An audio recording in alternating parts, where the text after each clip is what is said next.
Yo! Okay, I'm not. Let me get out more a bit. I don't know if it'll be fine or not. Whew, man, we're playing Highway Blossoms. Oh man. Okay then. Let me get this ready. It's ready as much as we can ever be. I don't know if I should keep this or not. Just do that. The smallest piece. I don't know. I don't know where to put this. Hey, Excalibur! Ha. How's it going? Well, you guys can leave if you're not a big fan of, Yuri. You guys can always leave if you're not a big fan of Yuri. I am not forcing you guys to watch this.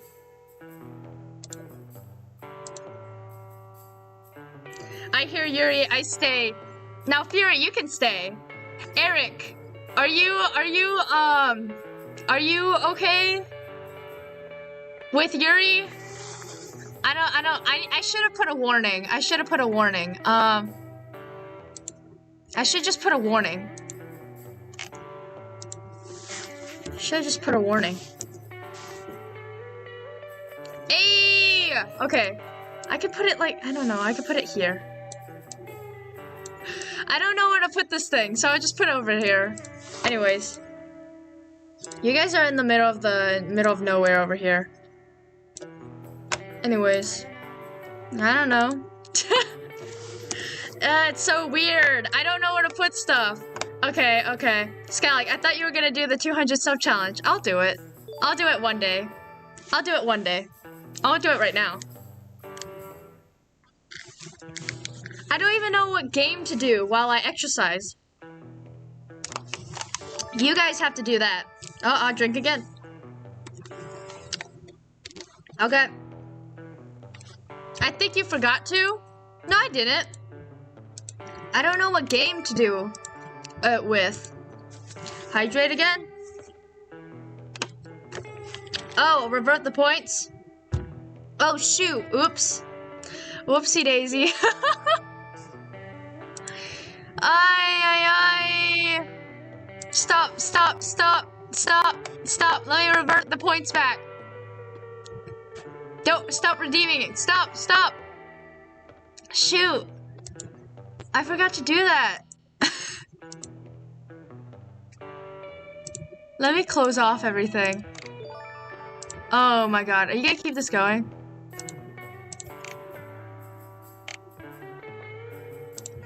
This is gonna keep on going. Okay.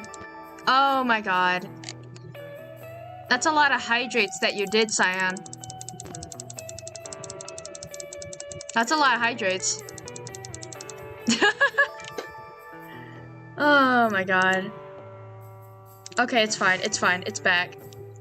36 minute map. Wait, what? What if we all redeem hydrate continuously? The loyalty store is up for the loyalty store is up for repairs. Hey, fan guy, welcome. Okay, let me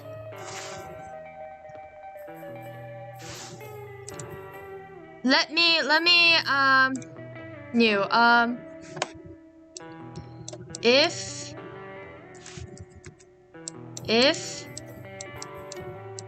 no,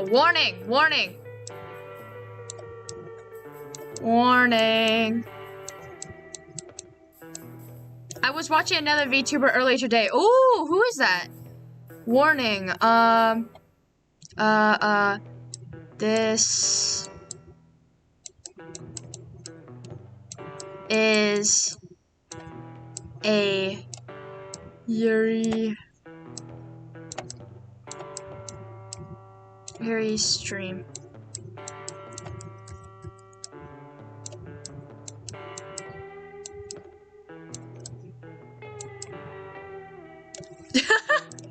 Okay. Sounds cool. Maybe I'll check it out. Save. Warning. Okay, okay. Let me add this on. Let me add this on the stream real quick. Just for the people to know that this is a Yuri stream.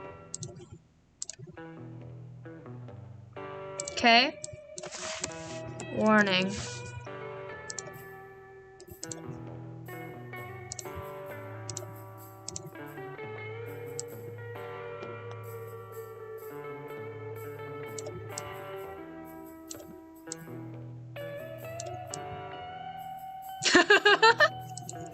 It is okay, just gotta warn you guys. Anyways, no redeem, sadly. Finally, stream started. I can finally sleep. Hope you had a great Christmas and have a great, cause I'm asleep now. Good night. Okay, good night, man. Her handwriting's better than mine. Are you sure about that? I'm literally. Okay. Okay, let's start. Let's just sing a start. Okay.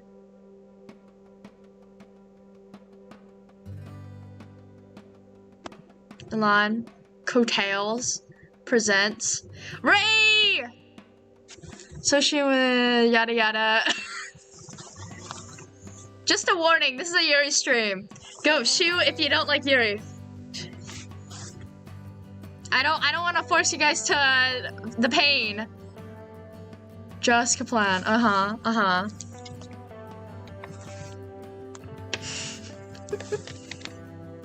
It was on sale for like $4.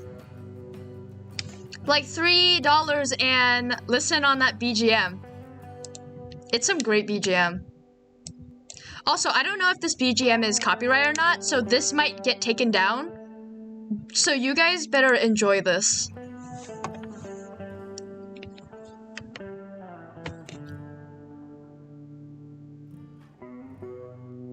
Why, hello there. That is not up yet. Okay, I will. Enjoy this. The music ends. The cassette clicks to stop. I've listened to it so many times. I've even memorized the placement of the static from the song's original broadcasts. I'm worried the deck might eventually eat the tape, but it never happened to him no matter how many times he played the thing, so I'm not too scared. It used to drive me crazy. I hope you enjoy. Oh yeah, I will. Every day he played it over and over again. Sure, he would throw on something different after a few loops, but soon enough he'd switch back and the cycle would repeat itself. Sometimes I think he would just do it to mess with me. I would be in the back in bed, smothered a pillow over my head, and to block out the music, he would just turn it up louder, even during all-nighters. That was so like him. Even near the end, when we had to finally settle down, he was still pulling that kind of stuff. But I already played this 5 to 8 times. Hey, Epic, welcome! Oh my god. My friend here, Justin. What? I come home from school sometimes and the police would be at the door because the entire block had called in a noise complaint. He said that it was because he had a hard of hearing, but I know he did it just to rise out of the old grouches who lived by. I think that was his worst fear, ending up just another another bitter sack of bones. So he did everything in his power to be the exact opposite, right up until the end. Yuri, cool. Yeah, it's gonna be Yuri. Of course, that meant I would always deal with the fallout. I can't imagine what the neighbors thought, seeing a little girl go door to door apologizing because some old man decided it would be funny to put plastic flamingos all over their award-winning lawns. May this story be stuck in thy mind. I can't help but smile, just a little, even if it does hurt. I take a sip of my coffee. Outside, a heat haze shimmers over the never-ending oceans of sand. So much desert. Even Roswell was just a rock, sand, and a few shacks, all alien-themed, of course. Hey, Tyone!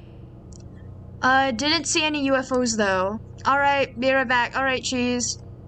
I'm not used to how dry everything is, even with AAC on high enough to rip off my eyebrows. I'm still all sweaty.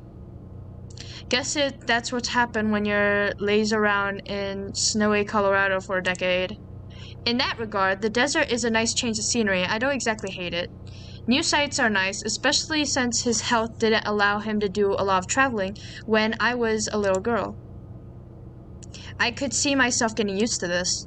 Well, maybe in another 15 years when I have everything paid off.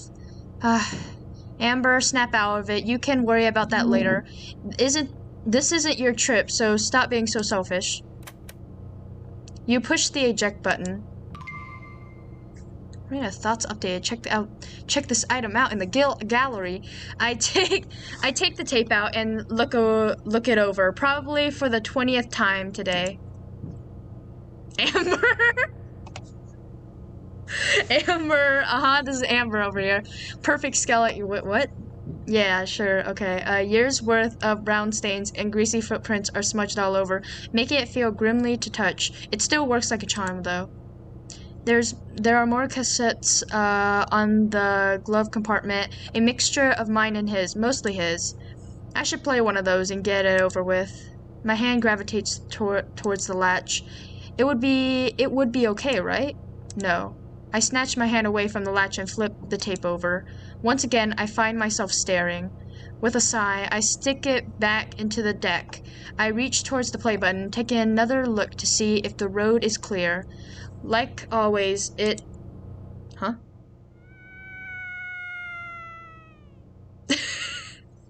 Hello?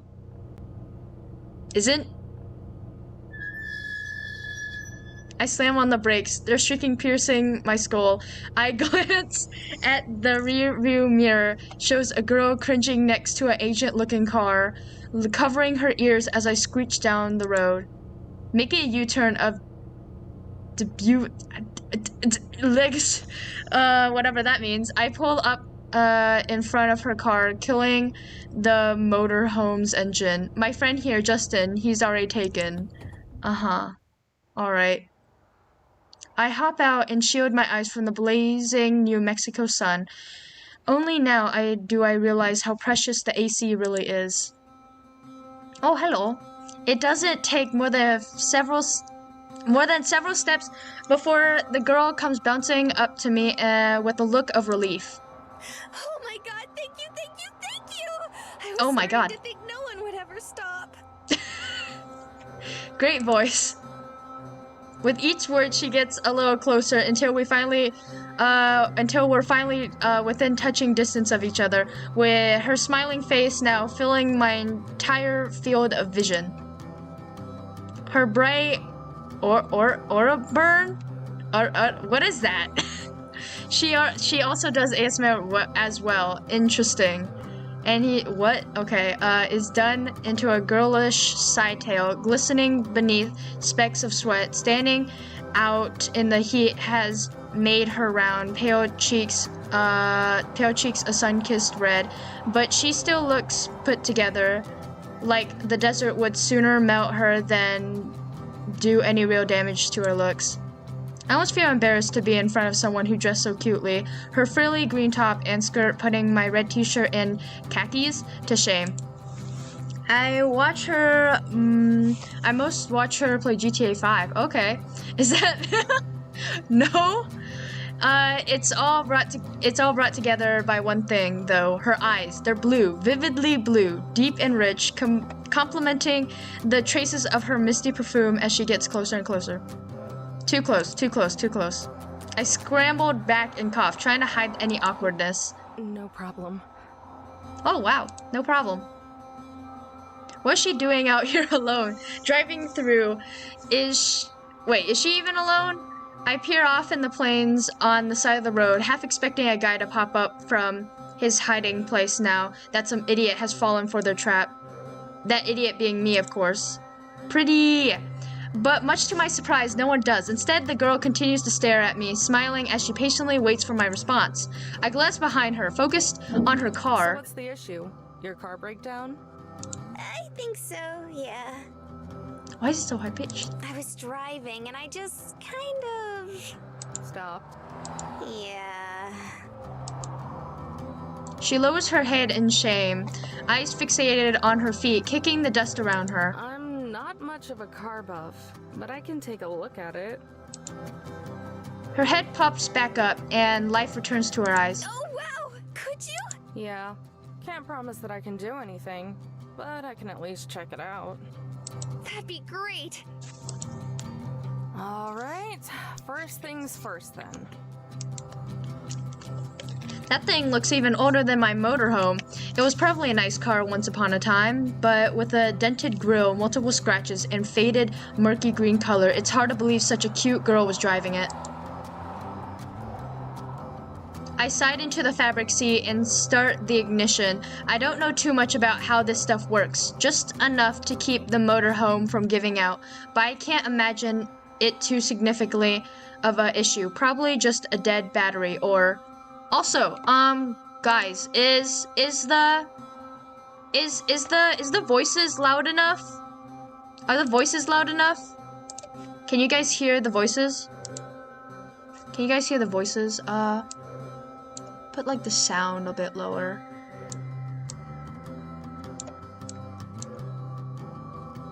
Yes, okay. Let me put the sound a bit lower. Alright. Make it louder.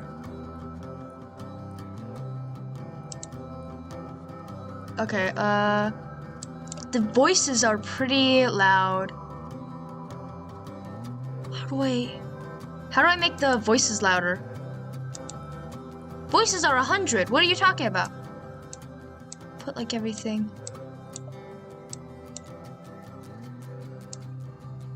Let me just put everything a bit lower.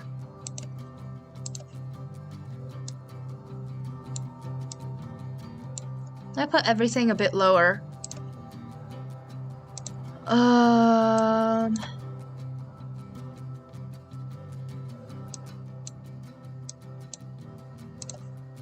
Okay.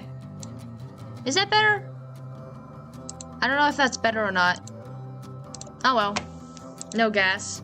A single car passes by, cooling us with the refreshing gust of wind, sprinkled with dirt and sand. Is something wrong? Does that sound good? Is that too loud or anything? I don't know. Is this a joke? Oh no, did I break it? Yes, okay.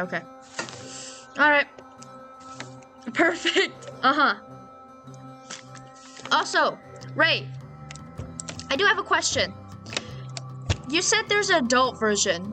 How do I know if this is the adult version or not? You said you could turn it off, but I cannot find anything. Yeah, I can't find anything.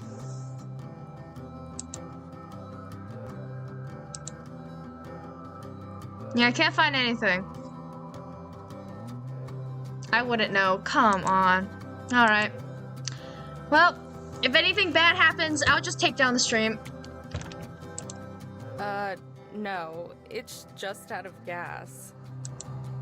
What? No way! Dad said I should have filled up before I left. Just a really huge centering material. It's near the end, so you'll be fine. Okay.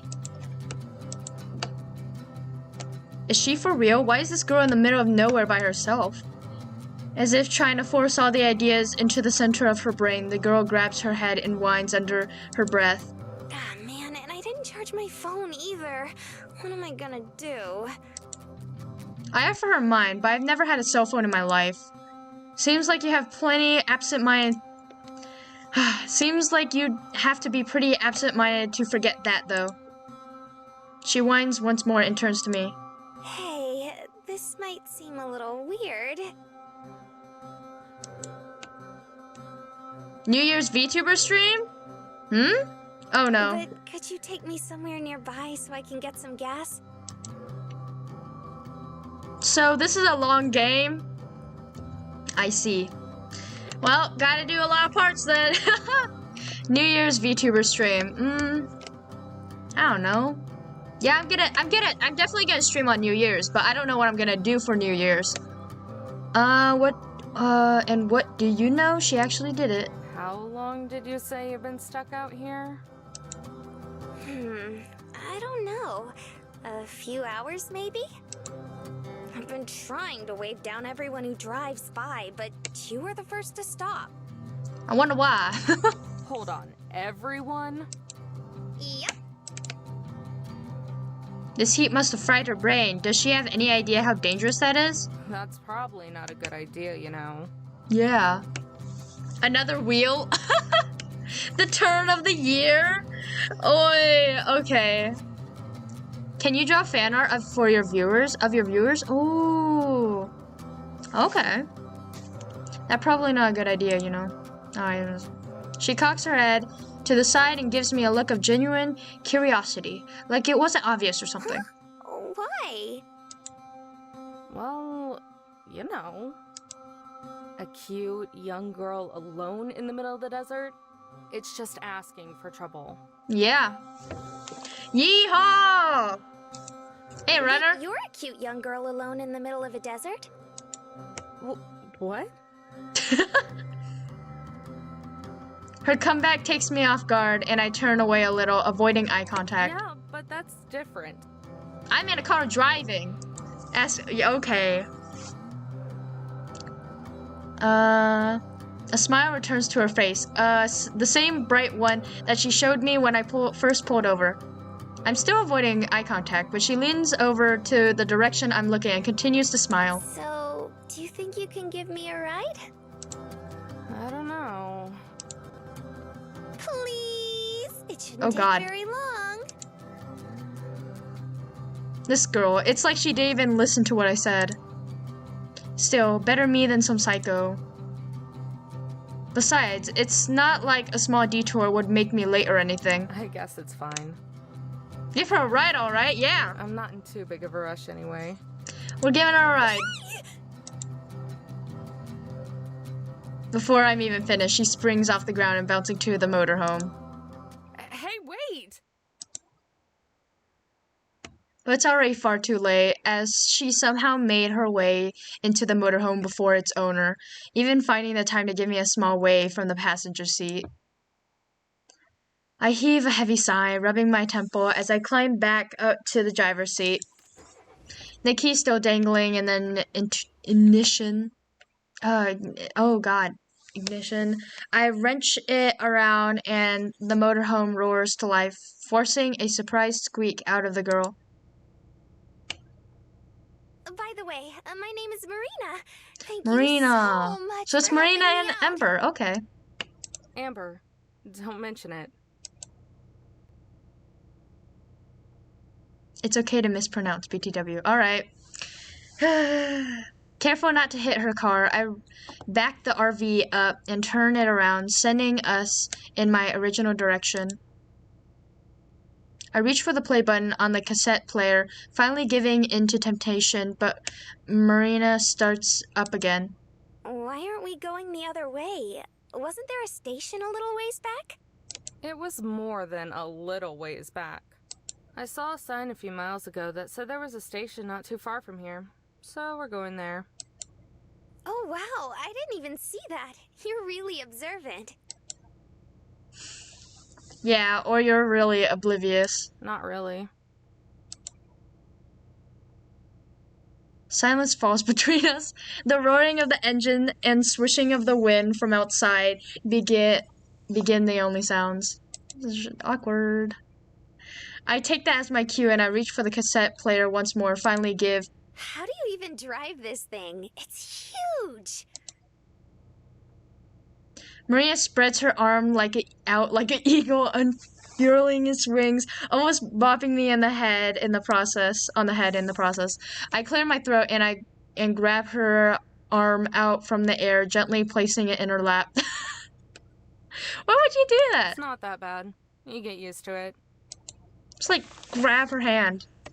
She tilts her head to the side and gives a light grunt as if saying, "That's so," and we return to the silence before. Again, I reach for the cassette play. So what are you doing out here? Are you going camping? Seems like what you're doing is fun. I take a deep breath and hold it on as long as possible before letting it out. Just traveling. What about you? Why are you out here? Oh, well, it's kinda silly. She scratches her head and lets out an embarrassed laugh before she stares at her feet. She quiets down and surprisingly stays quiet. Well, looks like that worked. I reach for the cassette player one last time. I stop for a moment to look at the glove compartment. And then Marina, who looks lost in thought. Finally, I press play. What?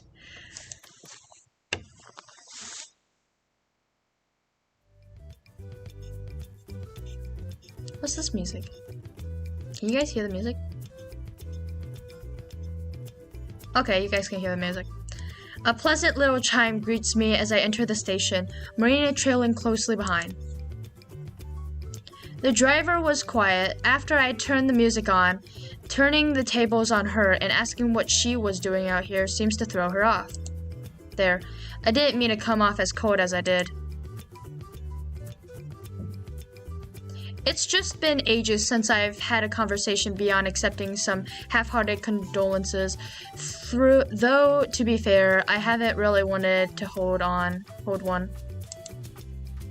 The guy behind the counter is busy ringing someone up, so I set out in search of a gas can.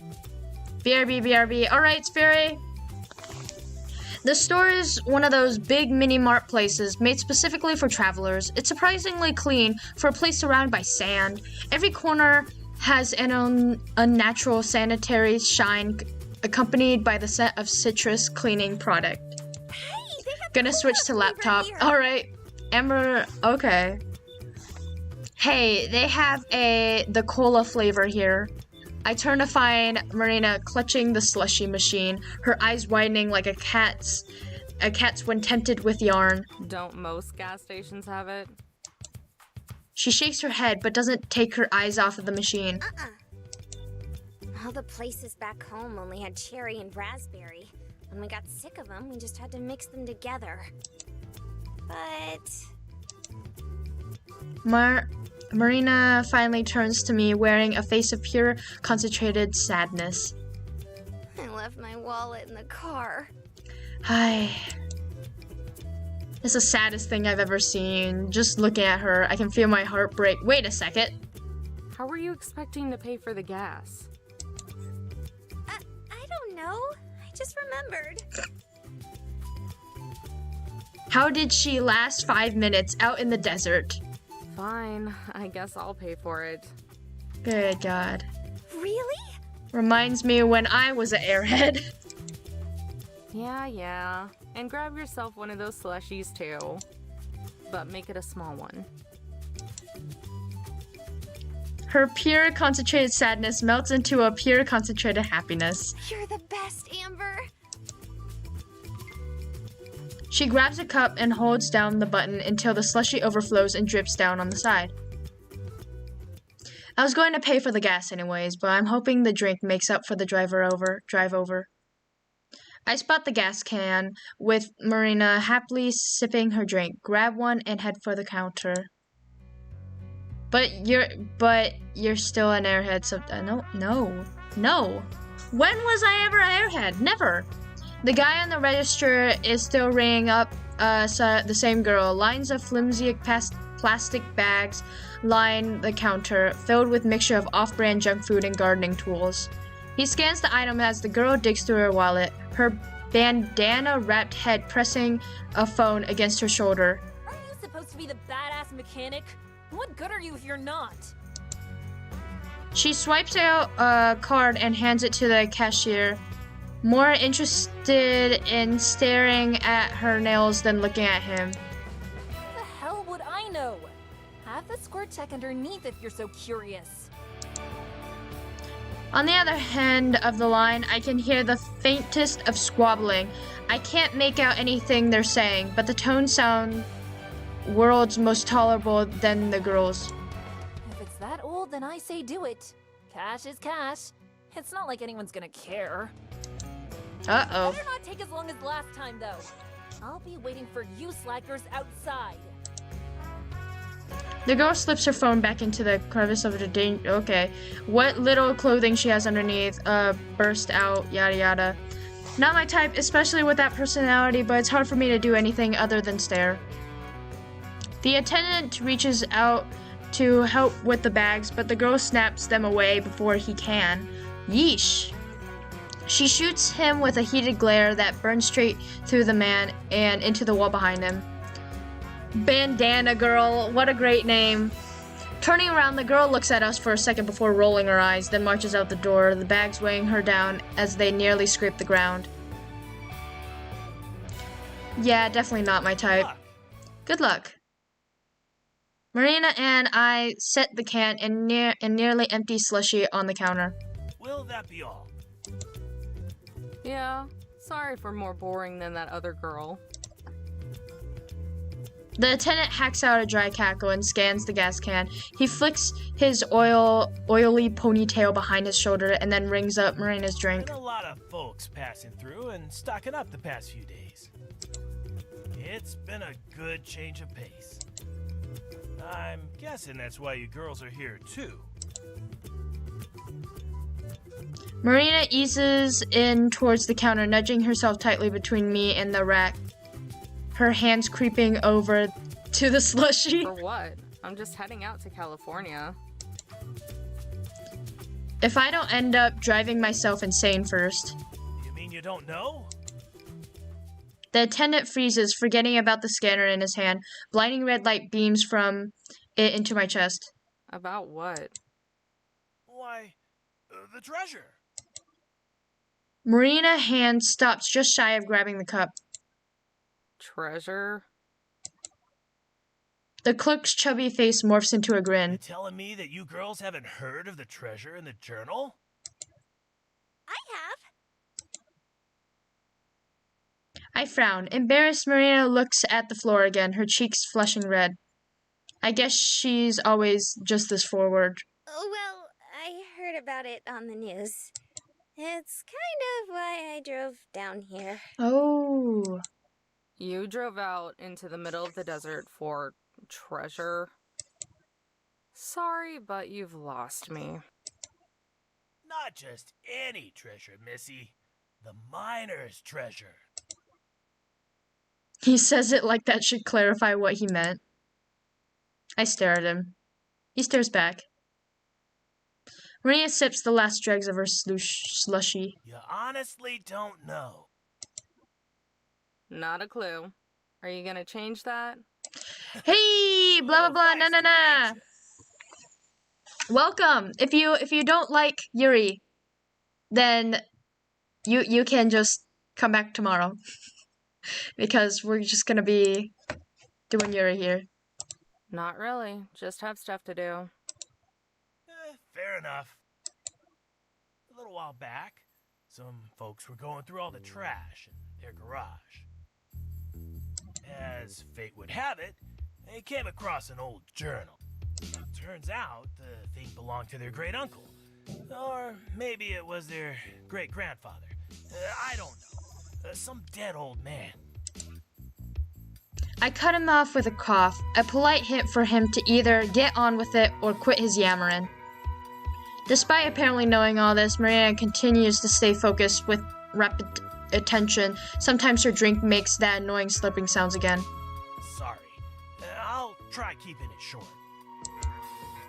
Anyway, after flipping through it, they found out that he'd struck it rich during the gold rush. If he struck it rich, then wouldn't the family know about it? They'd have to be pretty well off, right? Oh, I can answer that. Oh! He went back home to Missouri without any gold and told all his friends he hid it.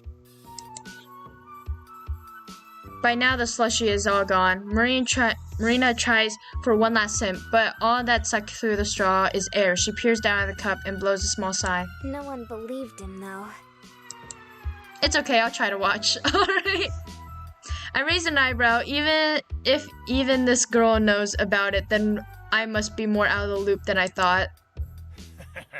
Well now, looks like Sister here has been doing her research. The attendant leads onto the counter and smirks.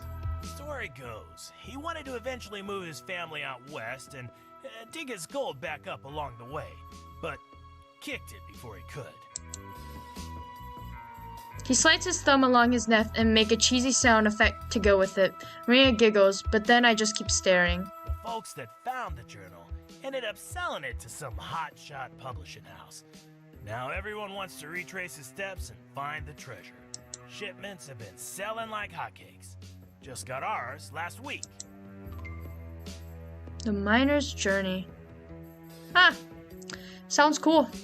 He points to a rack of identical books sitting by the door. A sign hanging above. It reads Treasure of the Desert, A Miner's Journey. Take part in the new gold rush. Yeah, that'll stick in people's heads. And people are really buying into this? Sure are. I've worked here for over 20 years, and never have I seen this many people passing through. Even the Banshee before you was here for some supplies and a journal. Sure, okay, this is a hoax, if I ever seen one. And where is this Please, supposed Excalibur. treasure? Don't do that, Excalibur. No one knows. It's all scattered around the desert. They say the journal has hints to its whereabouts. Uh-huh. Marina, you said this is why you drove out here. Yep, that's right. But you don't really believe the treasure exists, do you? Sure I do. She pauses to think. At least, I want to. But wouldn't it be super cool if there was treasure? Sure, it would be cool. But there's a good chance there isn't. And even if there were, do you know where to start looking? No, not really. I never got that far. I don't even have a copy of the journal. She lowers her head like she knows there's a good chance that what I'm saying is true. But I have to try. Her voice is soft and quiet, but there's a faint glow of determination behind it. It makes me feel ashamed for scolding, but the idea that she dropped everything for treasure is insane. The true treasure is friendship. Bruh! So true! To her credit, she did a little research, but that's canceled out by driving into the desert without a full tank of gas. She wasn't prepared at all.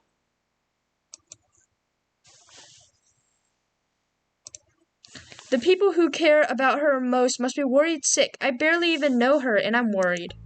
Aw, don't be too hard on her, Missy. After all, who could resist a good treasure hunt? He looks at Marina and gives a big gummy grin, courtesy of his missing teeth. Ain't that right, sister? Marina springs back with a smile of her own. That's right! Rolling my eyes, I reach into my pocket and pass some crumbled bills to the clerk. Yeah, well, I'll believe it when I see it. He shrugs and stuffs the cash into the register. Though now I'm just paying for the tank and the empty cup, I pocket the change. I give a casual wave from the exit. That should be good enough, thank you. Marina follows, though a bit more animated, waving her arm like a fan as she says goodbye. Oh, and sister? Yeah? You go ahead and take one of them journals. Free of charge. Ooh! Really?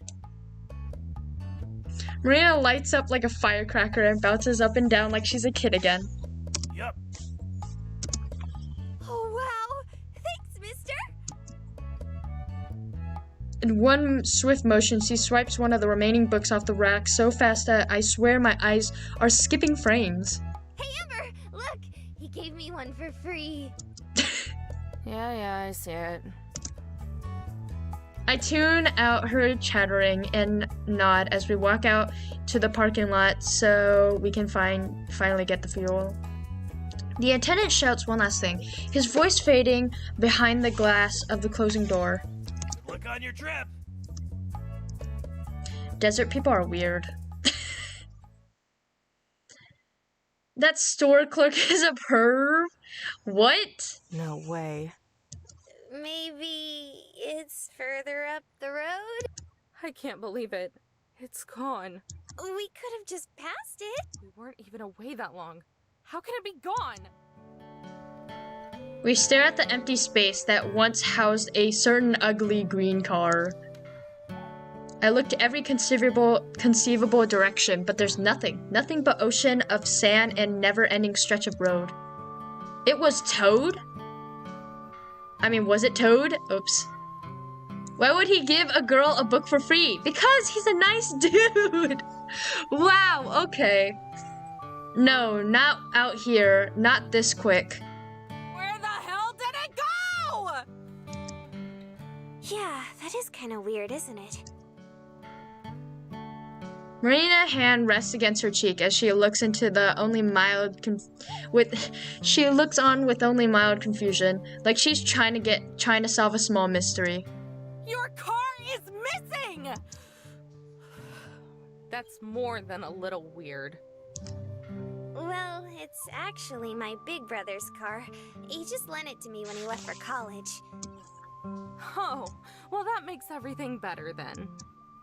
Really? No! I let out a heavy sigh and pressed my fingers to my temple, attempting to massage away the stress and irritation. But I'm not this. It was probably stolen. We'll need to call the police. You have a phone, right? I do, but... Her voice trails off a cliff. What she said earlier echoes in my head. Oh, is it in the car? That's right. You said it was dead. Oh yeah, also, yeah, that. And I'm guessing you left it in your car. Yeah. Knew it. Well, that's just great. Don't you have one? Nope, never needed one. Afraid no one would call you? Yeesh. Not quite.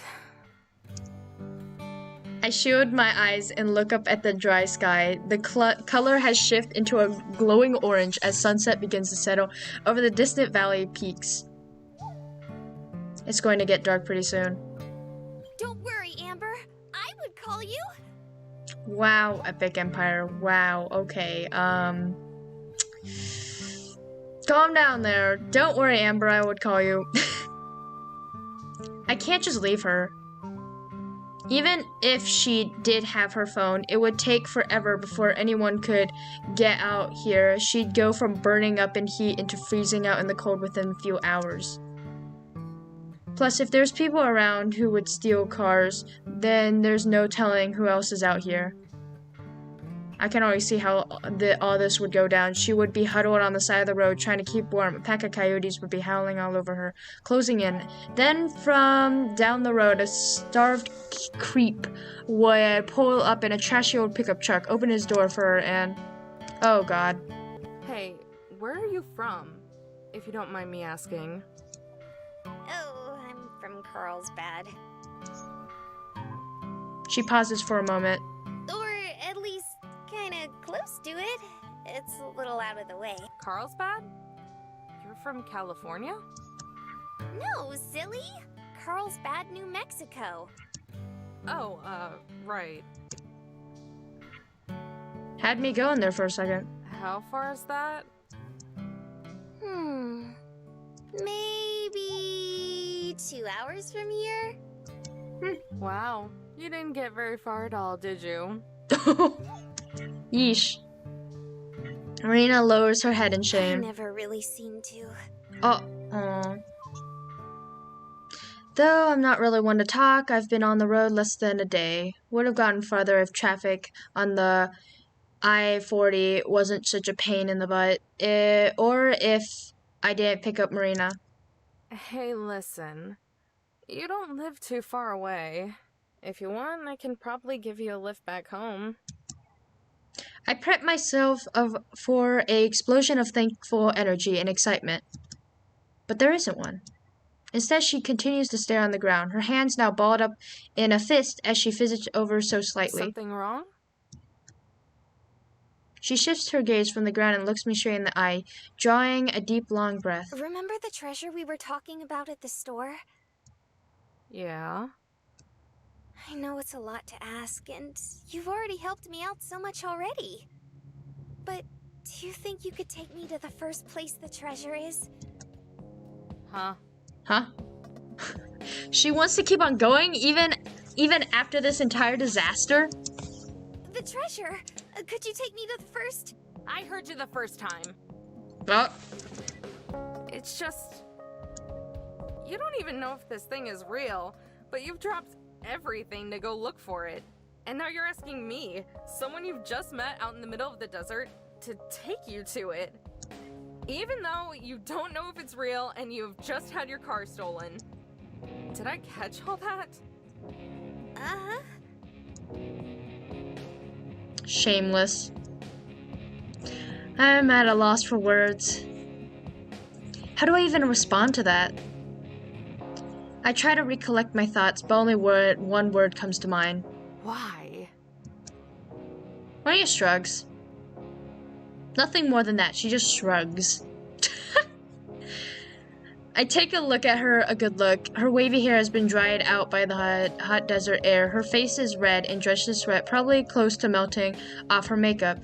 Even her nice clothes are a little ruffled. But despite all that, this cute, peppy girl wants to keep on pressing on. Even when most people would have just called it quits after the car broke down. Even out here all by herself. For all I know, she could be some weirdo out to mug me, and this is all some elaborate scheme. But she wants my help. My help. It's been a while since anyone has needed that. It's like a honor. Do I deserve that? Probably not. But she's still asking. Why should I say no? I don't have to be in California for another few weeks. This isn't that. Isn't that, and isn't that why I'm taking this trip? To see sights for him? She's a little excitable and even more naive, but maybe I need a little bit of that. There's a lot better than just being out here all by myself while nothing but ghosts and my memory to keep me company, even if it's just for a little while. Why the hell not? Hop in. For real? Yeah, for real. But only until the first location. After that... Breath is forced out of me by the sharp impact of Marina tackling my stomach. A warm but damp sensation wraps around me. A dead weight snuggles up against my chest. Thank you, thank you, thank you, thank you, thank you! Wowzers. What are you doing? I'm hugging you, silly. My cheeks go warmer. With each passing second, I try to wiggle my way out, but she stays latched on, her grip getting tighter and tighter. Marina, please. You're all sweaty. Sorry. I'm just super happy. She unlatches herself, letting me clear my throat and recollect myself. Anyway, let's get inside. I'm burning up out here. Oh, wow. Fancy. We clamber back inside the motorhome, leaving the dry behind. I turn the ignition and let the AC blast away the RV stuffiness. Letting out breaths of sweet relief, Marina and I collapse back into our seats. Alright, so where's the first piece of the treasure? Well... You have no idea, do you? That's not true! The news said a part of it was somewhere here in New Mexico. Probably. I'm not surprised at all. Should have seen this coming. You have the journal? Yeah? She hands the cheap paperback book to me. The cover feels like it could fall apart at any turn of a page. The whole thing is fitting of its rustic design. I slide my thumb across the edges and flip through the pages, thick forwards and passage, commenting on the journal's historic significance skip past my eyes, most long enough to be their own book. If only the cost of the motorhome is not close to $1 million in my currency, I would like to buy one someday. Ooh! Maybe go on adventures. Sounds fun. Finally, a photocopy picture of one of the original entries appears, preserving the faded cursive lettering, the entire thing printed on the next page over. Crusting brown stains and wrinkled and engraved the photo. Some of its writing has been scratched out too, like someone made mistakes, couldn't erase them. I hate to admit it, but for something that's probably a sham, the thing looks pretty authentic. With bounty and satisfaction in hand, I am now homeward bound. A perilous journey, I don't even know, forthcoming through my unrivaled intellect and unmatched ambition. I have succeeded in accomplishing what many believed would no longer prove profitable. Of course, this only comes to a surprise to those around me, not myself. Don't read that. Don't read what? I travel this way onto the trail with many others from the Missouri Territory, but this is my typical, characteristic success grew. But as my typical characteristics success grew, I could sense the envious stares among my so-called peers. The danger eventually became so great that I wished to flee. Okay. I'll read in my head. You guys are in the way. You guys are in the way. Let me put you guys off to the side for a moment. I won't be looking at chat for a bit.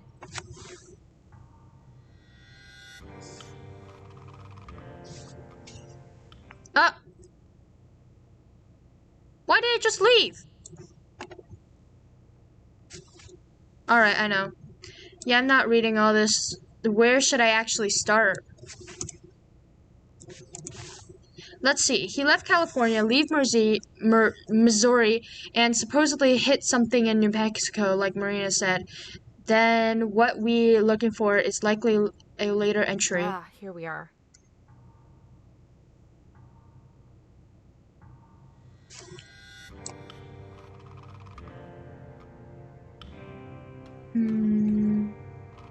Oh, why is it so long?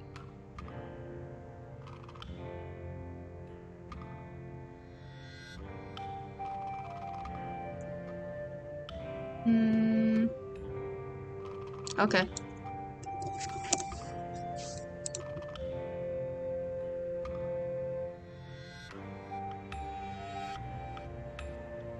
It's a journal, I know. What do you expect? Okay.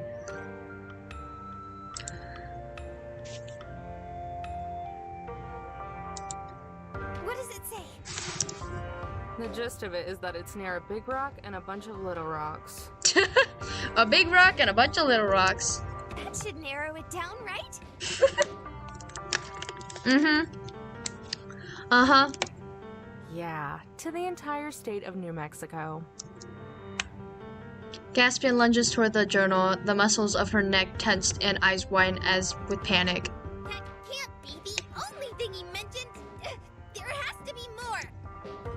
I raise the journal high above me so she can't reach it, using my hand as a blockade against her head as she desperately tries to grasp for it. Sheesh, relax for a second. I actually have a pretty good idea of where it might be. She settles down, still stiff from anxiety, nibbling on the tip of her thumb. I lower the book back down and read over the entirety one more time, just to make sure. There's a part where he calls it a winged rock. Assuming my years of reading travel guides and brochures weren't totally useless, then I'm pretty sure that's a loose translation of what the Navajo used to call shiprock. There's a ship out in the desert? I peer over the journal. Marina's imagination is going bonkers, her eyes alight as she tries to wrap her head around such a novelty even existing. How long have you lived in New Mexico? Marina swells up with pride, only to deflate like a balloon before speaking instead of choosing to blow a misplaced strand of hair out of her way. All my life. Oh, epic Yuri! Yeah, let's go! I sigh and slam the journal shut. It's a Have small you mountain near the border gone of New to Mexico that and place, Utah that's Galak? vaguely shaped like a ship. So it's like, ship whatever? I've passed New Mexico before, but I've never, like, stayed and been there. I drove past New Mexico, meaning I drove in and I drove out. It's a small mountain near the border of New Mexico and Utah that's vaguely shaped like a ship. Oh, okay. That makes way more sense. Okay. I'm surprised you haven't heard of it. Thing's a landmark. Yeah. But hey, at least I know now. Shrugging, I put away the journal and smirked. Misplaced as it might be, her cheeriness is a good mix-up from the norm. Do you think the treasure might be there? Don't know, but it's worth a shot. We don't have anything else to go on.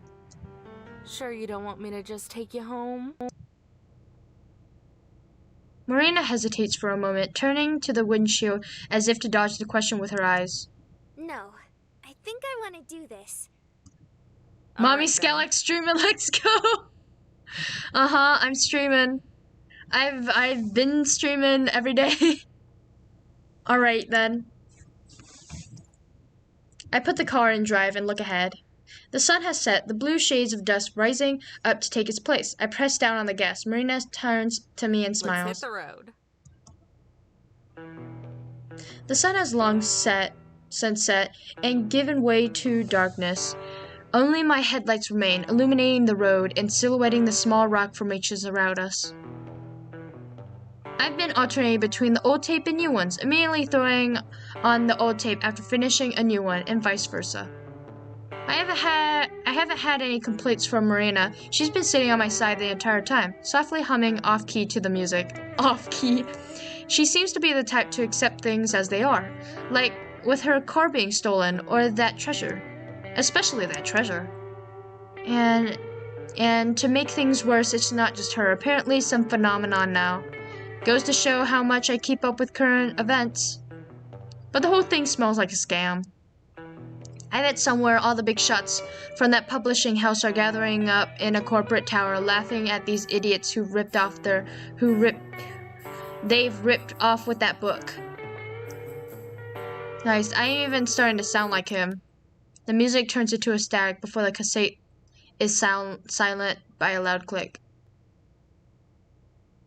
50 points to me if you stutter with the words. Nope, I'm gonna stutter anyway. I ain't giving no points. I eject and reach for his old tape again. Marina noticed, taking the opportunity to break the long-held silence. So, do you like music a lot? Oh, yeah, I guess. I figured. You've been playing those tapes this entire time. Nice music. She picks up one of the tapes to the center console and inspects it, going as far as to poke her pinky through one of the holes. Though, I'm not sure what you'd call this type of music. Yeah, I've just been playing whatever. Mostly jazz fusion and alt country. Throw in some new age crap in there for good measure. Most of these are mixtapes I made when I was little. Cool! Any names I'd recognize? She peeks at me through one of the holes of the cassette, wearing a wide, genuine smile. Probably not. Aw, come on. Slappy try bass me. music! Da-da-da-da, da-da-da-da. I like it. Aw, come on, try me. And why not? Maybe I'm not giving her enough credit. You know, Gabriel, Gertu, Weather Report, Donovan, Methany. Marina gives sage-like nods and grunts of understanding as I list off the names. You have no idea who any of them are, do you? Not a clue. That's what I thought. Sorry. I usually listen to whatever's on the radio. I crack a slight smile. It's alright. I could see how it might be hard to get into. My gramps used to call it road trip music. I still think it's nice, though. It's making you really happy. You think so? Aw. She taps her fingers gently across my cheek, and I pull away a little, but let her do it anyway. Yeah, why else would you be smiling? I never really thought about whether it made me happy before, but I do know it made him happy, so that's good enough for me. That's actually why I'm going to California. You know, for a music festival. For real? Where? Not far from Palm Springs. Palm Springs? Like the actual Palm Springs? Don't know if there are any other Palm Springs in California, but yeah, they do it every year for a few weekends. I went to my first concert a little before I graduated. Oh my god, Ray! Calm down. She rests her head against the window and stares at the road ahead, her smile fading but still It there. was so much fun. An entire weekend of that sounds super awesome. Nah, it ain't that cool. Marina flings her head away from the window and turns to me. Now she's staring at me like I'm crazy. How could you even say that? It's the coolest thing ever! I wouldn't even be able to wait. I'd want to see all the bands. I've never been to a concert though. Sheesh, relax. It's not like I'm taking it for granted. It's just that there's only one group I know I want to see so far. Do you have censoring material ready? Oh shoot, I should get... It's this. It'll be this. It'll be this. I'll put it right out. Let me yeah, I'll just have this ready.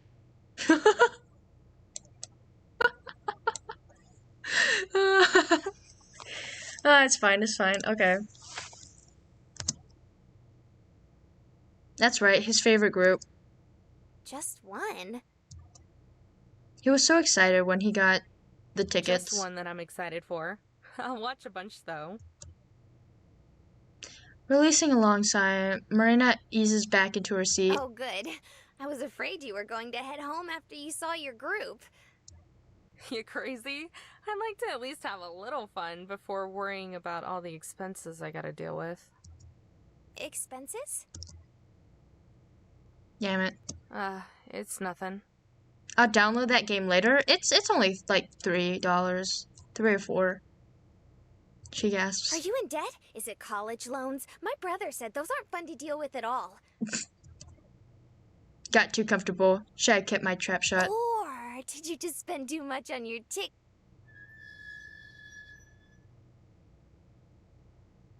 Wow.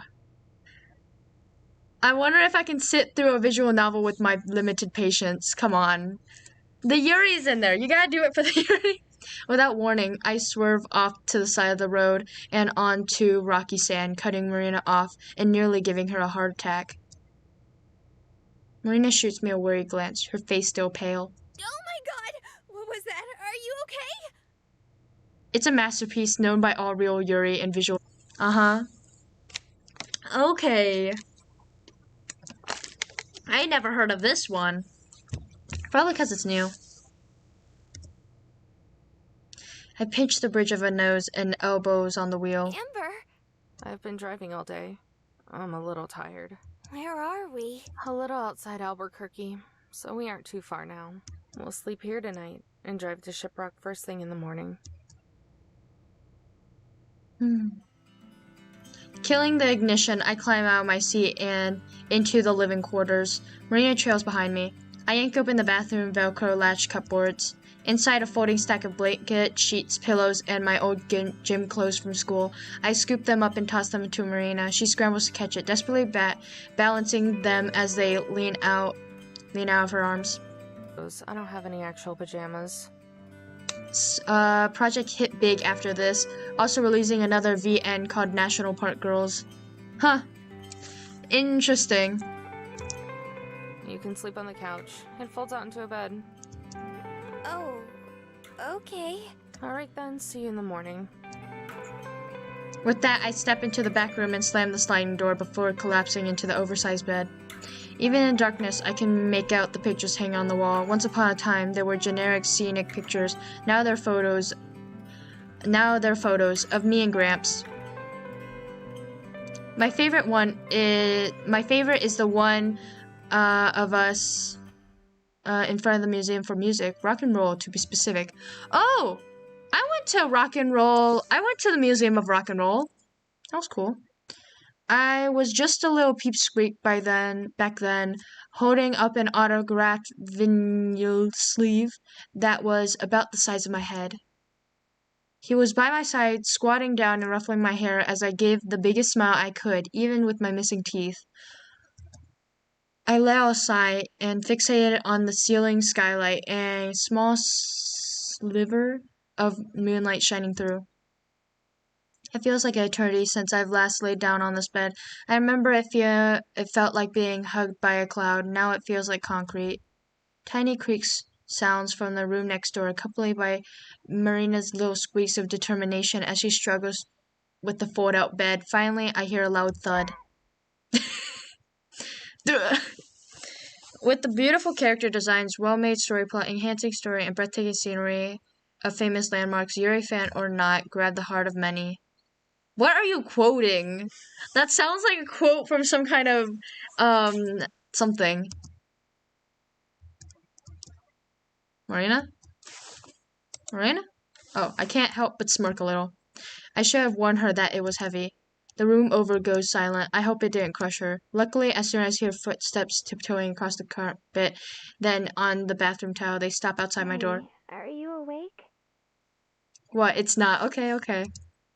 Her voice is weak, barely above a whisper. It's almost impossible to hear, as if it's muffled through the door. I know I've said it a lot already, but I really mean it. Thanks, Amber. Good night. I continue to stay silent. In the dark, the ceiling looks like it's constantly changing in size and dimension, sometimes getting bigger and further away, other times getting closer and smaller. I look down through the crack in the door. I can see her shadow turning around to leave. The words slip out of my mouth before she can even take her first step. Night, kiddo. Aww. Hi. Okay, next. Most people imagine Indian reservation as tucked away slices of heaven, maybe some pocketed oasis of vibrant green and flowing waters. Amber, the matchbox, the puppet, what? Oh, sure. Flowing water in what other ways a wasteland. This is Amber in a different dimension. Those people are wrong. The Navajo reservation is as sandy and barren as the rest of the desert, and at 22,475 miles, it's neither green nor fun-sized. Not that I hate it. The miles of faded highway roads speed past me, blending together with the sands that stretches out too far off rigid mountains. Navajo? Okay, gotta say that. Thank you. Like there's a rhythm to it all. Behind me, Marina is still stretched out in the fold-out bed, cuddling a pillow in substitute for her blanket that's long since fallen off her bed. The old gym clothes are a little small for me. Only shirts are reaching halfway down her thighs. But hey, I'm not complaining. Bro, there's a gacha roulette event in my game, and I got 120 draws. Wows. Soon we're rolling into town, its jagged namesake peeking over the horizon, Shiprock. The town itself is typically for this desert, nothing fancy of a high-rise, just a whole lot of plain shacks sitting on top of gravel, painted, worn browns and beiges. From behind me, there's a light, almost fluffy yawn. I wonder how that bundle of joy handles mornings. Morning. Oh, hi. You're finally awake. She yawns again and thumps back against the bed. I guess she's not a morning person. And there's still some coffee in the... Oh, wow, is that Shiprock? Oh my! Actually, if you look closely at Amber's face, she kind of looks like Amber. I guess. I mean, it's up to your guys's. And the other one looks like darkness. I don't even know what your guys is talking about. Oh wow, is that Shiprock? I take it back. Good God, my arms hurt. Maria rushes behind me and grabs the back of the seat, her eyes sparkling. It's huge!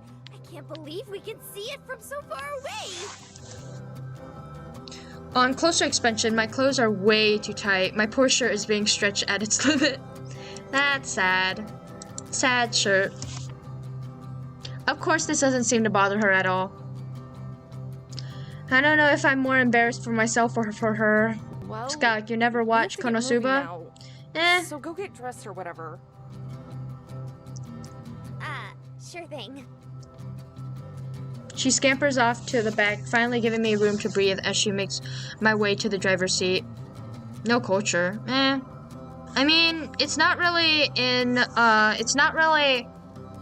my genre, so why would I watch it? Unless I accidentally glance at the rearview mirror. In the middle of the motorhome, Marina slips out of her pajamas and into her regular clothes.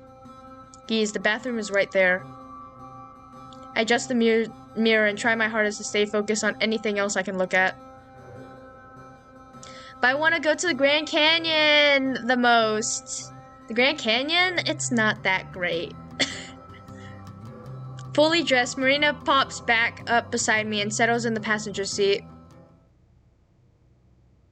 The desolated road continues until suddenly, as if out of nowhere, we're greeted by a line of cars, RVs, buses, and every other kind of vehicle under its blazing sun, all lumped together, stacked on top of each other, side by side, every single one blasting their horns.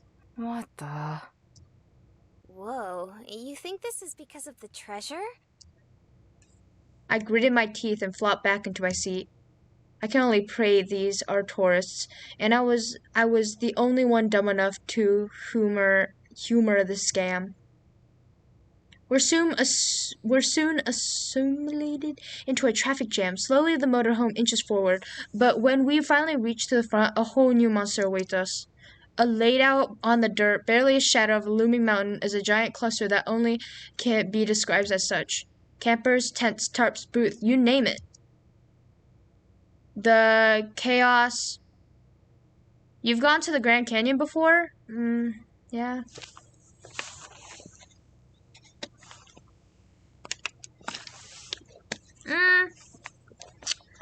I mean, I've gone to it like 3 or 4 times. The chaotic horde of people crowded around the entire unorganized mess. I cringe at the very sight of it. Hi. Marina pushed her face against the window in awe of the sheer insanity. All right, Cheese-chan, bye. I've seen as many people since the concert. Bye, Cheese-chan. Also, the art gone worse. The light novel is nice, but the anime ruined it. I mean, everyone has their own opinions. Oh god, she's going to break from the overstimulation. A choir of horns serenade us from behind. Groaning, I pulled forward and squeezed the motorhome to the nearest available space, scuffed tightly between everything else. Backing out is going to be a real pain. Well, what are we waiting for? Let's go find that treasure. Maria sits up and nearly leaps out of the car, but I grab her waist and pull her back to her seat. Just hold on a second. Her enthusiasm fades. Oh, that's right. You were only going to drop me off and leave. Sorry, but I'm gonna stick around a bit longer. Oh. For real? For real. She starts sniffing. Oh my god, what kind of monsters are you guys? Calm down. I don't even need any of that. The farthest I want is just a kiss, and that's all. Good god. Kosuba at season 1, but it hit season 2, I kind of passed on it. She starts sniffling. You're so nice to me, Amber. I think I might cry. Cry. Put it in. We gotta think of a game plan first. Okay. Ready your ears. Ready your ears. What? What? I'm scared. Marina returns to her usual happy-go-lucky self while I grimace at the chaos outside. If I suspend my disbelief and assume the treasure is real, where would I even start? We don't even have any equipment. I guess we may as well start by checking out the place. Oh my god, Ro, what the? Aye, Ro. I'm scared. I'm scared. What's gonna happen? I guess we may as well start by checking out the place. I thought this was gonna be a wholesome Yuri. Oh, that doesn't look like a ship at all. It doesn't look like a ship at all. Oh well, I'm the first to make my way out of the sea of people, my nose almost assaulted with smells of campfires and BO masked in the suntan lotion. Smells like tourist, alright. Maria finished her run around the motorhome and huddles close to me, her eyes wide with wonder, but far less gun-ho than before. The two of us make our way through the makeshift campground, following a guardrail that's been set up to separate the viewers from the rock. All this while we pass different scenes starring all sorts of people. A news anchor elbowing noisy hecklers out of the way while she tries to report men on top of the motorhomes and lawns and chairs, strumming away on guitars. Even vendors have set up shop here, selling over-ripened fruit from their booths. Marina is speechless, looking on from overwhelmed curiosity and hovering so close, I keep tripping over her. I'm half expecting her to grab onto one of my belt loops. I'm surprised. I pegged her to be really good with crowds. Please stay behind the guardrail! I repeat, please stay behind the guardrail! I see. Is that the thing? A booming voice shouts over the crackling of the megaphone. Push through the crowd. We're pushing through the crowd. We're shoved into a part of the crowd that's mobbing by an opening in the guardrail. It wasn't that bad. It wasn't that bad. They're barred from advancing by a lone man standing on top of a folding chair and clutching his megaphone like a shotgun. Stay behind the guardrail! Please be considerate of Navajo land! What's going on? Not sure. I think. The sun reflects off the truck behind it. I squint my eyes at the word pressed on its side. Navajo Parks and Recreation. This could get nasty. Maybe they're moshing. People did that at the concert. Just what the hell kind of concert did you go to anyway? Wait a second. In the back of the mosh, distanced from the calamity, a familiar sight, a blonde hair intertwined and running through the dark red band. Running through a dark red band. What's wrong? It's her. Remember that loud chick from the gas station? A little. I was too busy with my slushie to really notice. Why? I think we just found our first lead. It's Jean. What? My voice trails off and I start towards the girl pushing my way through the crowd. Hey, Amber, wait! Putting on my person mask, I take a breath and place my hand on her shoulder with a forced smile. For the last time, old man, I don't have any. Huh? She whips around, her eyes prepared for murder, but her features switch to standby mode as she realizes her mistake. Oh. Sorry, but didn't I see you at that convenience store yesterday? Oh, yeah, that dump. Outside of Roswell, right? Yep, that was us. I'm Amber. The other girl is Marina.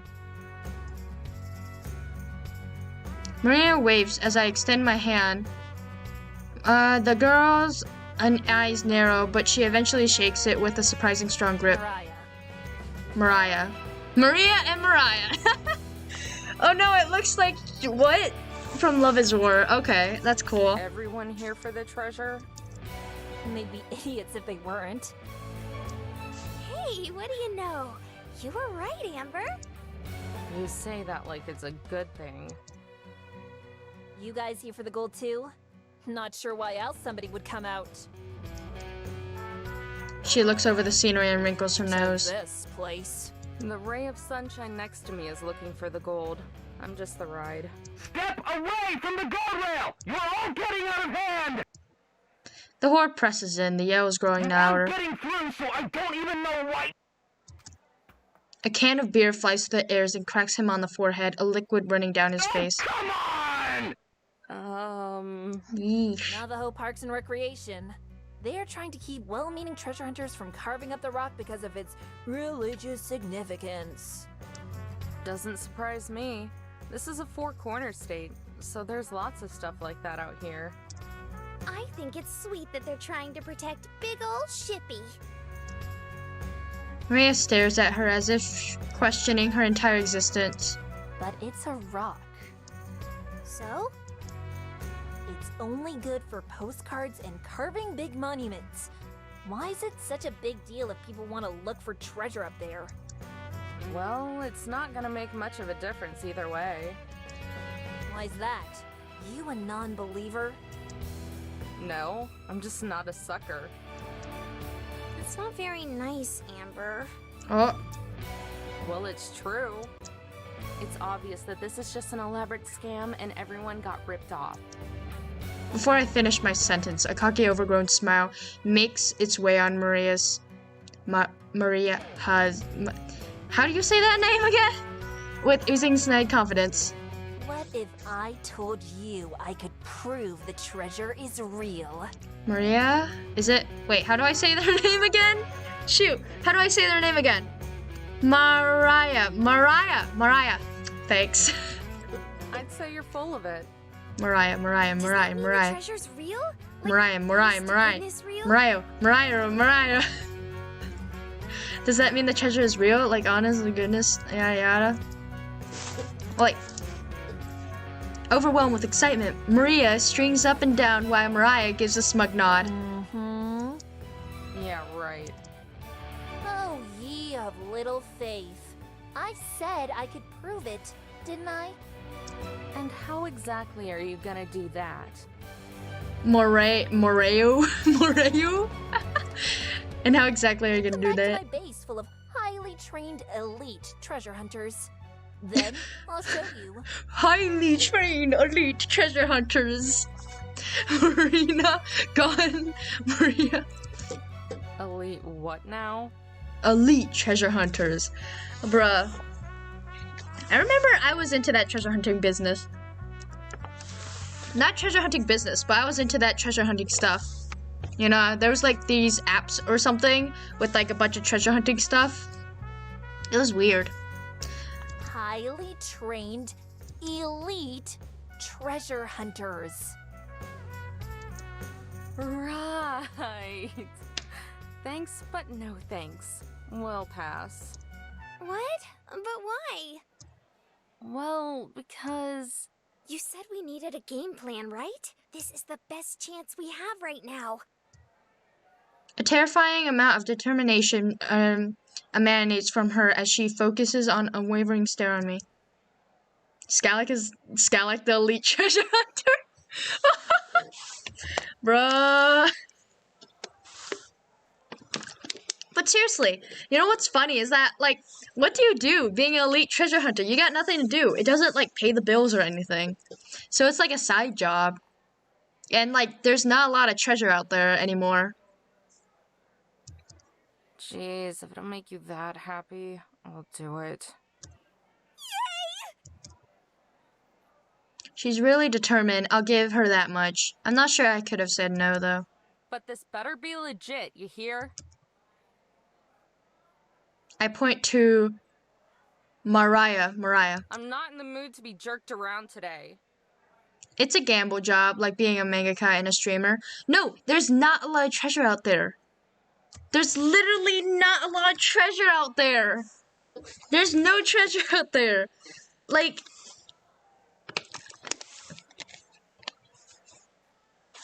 Marina and Mariah. I'm not in the mood to be jerked around today, yada. Yeah, I'll keep my word. Hey! Stop it! We look back at the crowd. The guardrails have toppled over and the crowd surged towards the I'm man. warning you! Stay back! I have a megaphone! The crowd circles in around the chair and topples it over, a man crashing down with it. We should probably scram. Way ahead of you. Sleek and lavish, Mariah's motorhome is like a mansion on wheels. It's chromy black paint, so it's fresh, so you can practically smell the primer. Here we are. Base I have a megaphone. base. I have a megaphone. You'll regret this.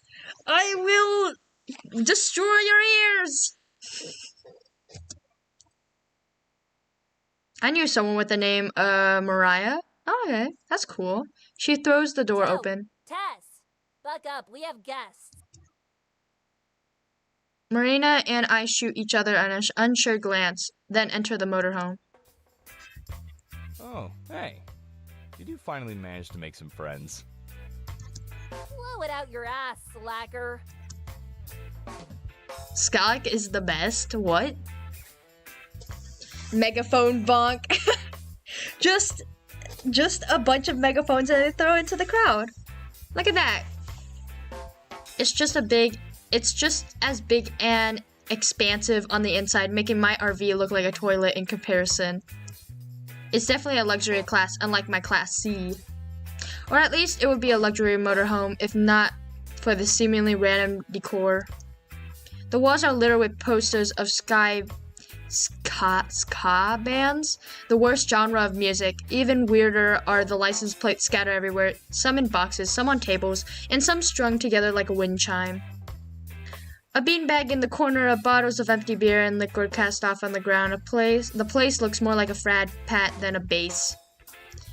An impression further aided by the guy sprawled out on the couch, his head wrapped in a bandana like Mariah's. Someone's feisty today. No luck with the treasure, I take it? Yeah, no thanks to you. Hey now, me and Tess were holding down the fort. That's a very important job. He gestures at the cot above him, a hollow space under some cabinets. It looks like a row of cupboards used to be there and then stripped out to make room for it. Lying on top of it was a little girl facing the other direction, fiddling on something with something I can't make out of. She's wearing another identical bandana. Isn't that right, Tess? Tess gives a barely existent nod and continues tinkering. See, what did I tell you? Has she been like this the entire time? Yep. She hasn't moved since you left this morning. It's kind of sad. Please. Don't think I haven't noticed you were on that couch when I left. Guilty as charged. I clear my throat, reminding them about our presence. Oh, right. This is my team. The lug who's become one with the couch is Joseph, and the squirt is my kid sister Tess. So Tess, this is Alyssa and Melena. Alyssa and Melena. Yo! Oh man, how did it become that bad? Amber and Marina. Whatever. They are looking for the treasure too. Hey there, ladies. I can only hope the highly trained elite team are hidden in the bathroom. Hey, I'm Marina. It's really nice to meet you. Marina jumps in front of me, taking hold of the conversation by its throat. The other girl is Amber. Say hi, Amber. What is this, kindergarten? Hi. Don't mind her. Don't mind her. She's just grumpy. Mm-hmm. I'm not grumpy. You sound pretty grumpy to me. Oh! I groan and start muttering nonsense under my breath. Didn't think it would be realistic. Didn't think being a realist would make me grumpy. She doesn't think the treasure exists. Uh-oh, Mariah, we've got a non-believer in our midst. Why do they keep saying that? Why do you think I brought her here? If you think you'll be able to convince me that this treasure is real, then fine. But you have another thing coming. Come on, where's your sense of adventure? Back in my motorhome. I'm I back! can take you and Welcome, your sense of adventure Tyone! back to Carlsbad if you want. No thanks. Carlsbad? California? New Mexico. Rolling her eyes, Mariah walks over to the drawer. From inside, she pulls something wrapped in a cloth and brings it over to me. Go ahead. Take a peek. Her smirk reappears, curling across her face as if this was a game. There's no way she could lose. Hesitant, I bring my hand to the rag and unwrap it. What? No, wait. Is that... That's right. Lying swaddled in the cloth is a yellow nugget. I give it a squeeze. It's soft. It's definitely not a piece of pyrite. It's gold! But how? You know the miner who hid the treasure? That's Joseph's great-great-uncle. You're lying. I can testify for that. It's true. This thing is a family heirloom. More like it was lying forgotten in my basement until we Delicious stumbled nugget. across it as kids. Delicious nugget. It's actually a chicken nugget. This is actually a chicken nugget spray painted gold. That's why it's squishy. That'd be awesome. After that, I've heard great tales of the miner and his hidden treasure. She went to the library and found old newspaper clippings making fun of him. Then, I made it my life's goal to find his treasure. She's been obsessed with it ever since. Just a petrified Hell. nugget. Just a petrified nugget painted gold. Man, what's actually hidden in the treasure box is just McDonald's golden chicken nuggets. The limited golden chicken nuggets. My god. That's a load. I saw you at the store yesterday. If you knew so much about the treasure, then why did you have to buy one of those journals? Another side of my family probably got the journal after he kicked it. We didn't hear about it until everyone else did. This doesn't prove anything. Mariah shoots me a scowl similar to the one she gave the clerk yesterday. What are you trying to say? Sis, Tess finally moves, hopping down from her cot, another license plate wind chime in her hand, and the plates finally clink together as she runs over to Mariah. sis, I finished it. Like Joseph, he cool, much like Nappy. Ray, do you have a... Oh! Ray! Yes, you do! That period says it all! Uh-huh. You guys were talking about moving in with each other. I don't know, man. No? You put a question mark and said, that's way more sus. I don't know, I heard. I remember yesterday, you guys were talking about college, and you were like, you can move in with me. That's pretty sus, man. That's pretty sus. She says this without a hint of emotion, her eyes constant half-open state. It's kind of settling. How many is that now? 44?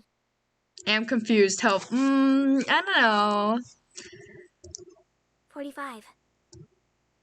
Maria bends down to Tessa's level and greets her. Oh, are you collecting license plates? Uh-huh. I only have 5 more until I have all 50 states. And what state do you have there? New Mexico. Her voice and expression don't change, still dry as desert air. Mariah scoffs. At least yesterday wasn't a complete waste of time. That junker was a piece of crap. I bet Ray's face is red right now. Oh! Oh! No, it's no, it's not. Oh! Better tell Nappy. At least yesterday wasn't yada yada. Wait a second. The parts were rustier than my ass. Even the scrap metal wasn't worth it. Just Stop. be thankful we found it. We'd be busted if I hadn't salvaged the good bits. Besides, that money is going to keep us from starving. Sorry. I don't know why this is so funny. It would actually make sense. Oh, it would! Okay. Marina, but she doesn't seem to try to have together. About that car you found, that wasn't outside Roswell, was it? Realizing finally penetrated her skull. Yeah, not too far from the store. What do you care? I can feel my blood boil. Maria can feel it too. Remember? Every part of me is shaking. I struggle to spell out the car words. was stolen outside of Roswell yesterday. That's Punger's not gonna lie. Oh. Okay. Okay, I feel a bit mean doing this. Okay. I'll stop. It was out of gas, so we went to get some. Joseph's is next to realization, followed by Tess. Oh, crap. So? I can't hold it anymore. Sorry, Marina. So, you stole her car and dismantled it! Joseph jumps off the couch and apologetically bows repeatedly, all in one swift motion, each bow making me little bit angrier. Joey said it was okay. I thought it was. Mariah gave the go-ahead. You told them it was alright? Yeah, so? It's your own fault for leaving it out there. Don't worry, Ray. Skylark will bless both of you. I wish you all the best of.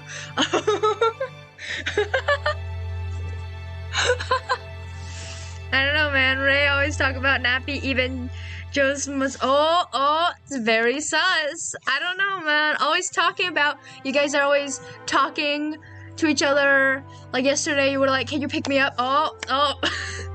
Yeah, they broke the car. How? How on earth is it our fault that it broke down? You know, finders, keepers. It's a freaking car! Tess tugs on my shirt. What? I don't mean to, but the words snap out of my mouth. The tiny girl shrinks away. Alright, Amber, just calm down. We can talk this out. Here.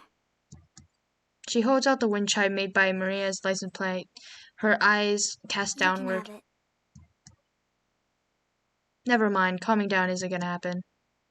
A hand grasps my shoulder. I turn to Maria. She shakes her head, smiles. Amber, it's okay. Ray is also sad when Nappy is going to different college. Oh yeah, isn't that normal because we're childhood friends? I mean, it is. Like, I'm sad about my friends going to a different college, but I don't know, man. Think about it. Okay, I gotta stop. But Really, it's fine. She bends back down to Tess and smiles You reassuringly. can go ahead and keep it, sweetie. It's because we always at the same school and class. It's normal to feel sad. Yes, that's true. We know how childhood friends end up in the future. Bruh, that is not true. That's only true in stories, okay? I didn't end up with my childhood friends. Don't worry, guys. It's fine. Joseph breathes a sigh of relief. Oh God, thank you so much. We're all really sorry about this. Right, Mariah? In anime or in real life? In anime! Yeah, I guess. About as fed up with this as I am, Joseph shoots her a glare and smacks her in the back of the head. Ow! Alright, I'm sorry and stuff. Marina, are you sure? They destroyed your car. Childhood friends in anime never win. In anime, childhood friends are rejected. Okay, then everyone's rejected. Alrighty then. Yeah, but it was pretty run down anyway. You're unreal. You know that? Anyway, we should head out now. In real We have life, a few things to take care of. childhood friends go to their separate ways. Yes, that is true. That's true.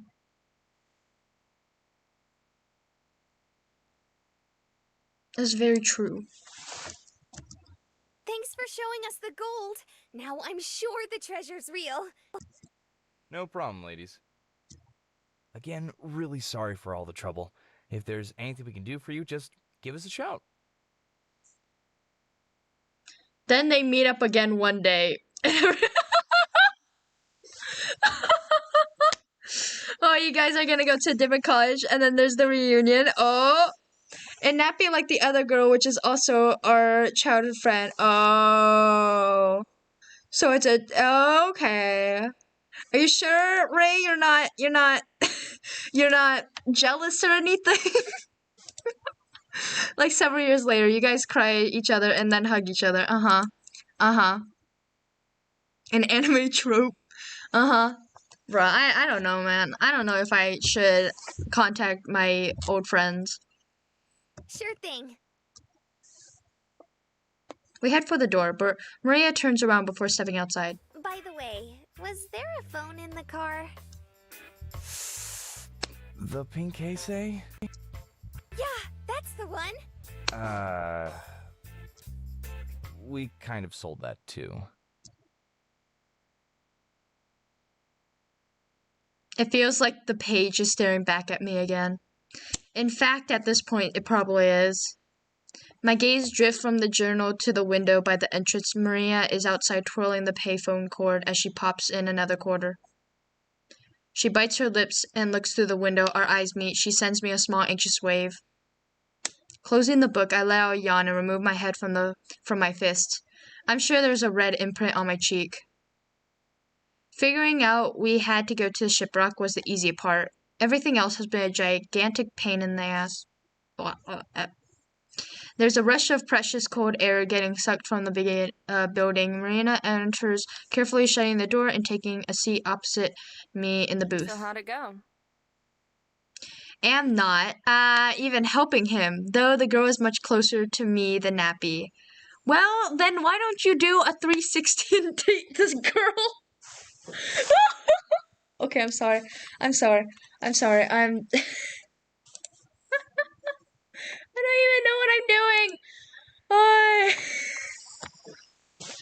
Okay, don't worry, Ray. If you guys are meant to be, then you will be. What? I don't know. You could do a complete 360 and date. Sorry. And then Nappy start propose and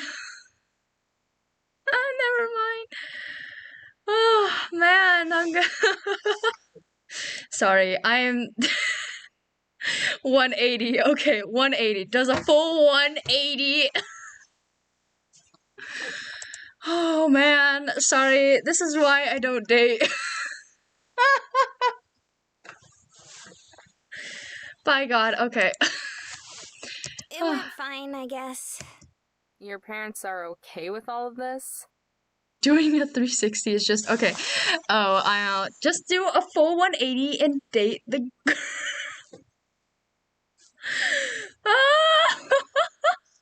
This is gonna turn out as an anime. Oh man. Maybe not okay. A smile creeps on her face. But I understand. At least someone gets it, but I still don't. They weren't happy about the car, though. I think you were the only person who was. How couldn't I be? Mariah showed us that the treasure is real. You're going to believe the people who stole your car? It was an accident. They didn't mean to. Besides, they're nice. I have a clue that Ray likes Nappy. I have several clues. She said that she said that she liked Joseph, and she said that Joseph is like Nappy. So technically, if we tied the knots, then Ray likes Nappy. Right? Yes! But Nappy likes this girl. She did stay in my house for days and weeks, sleeping in the same What is this? What is this?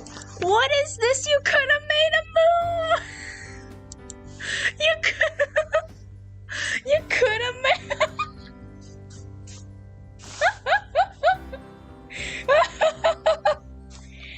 Oh my God! Why is this so funny?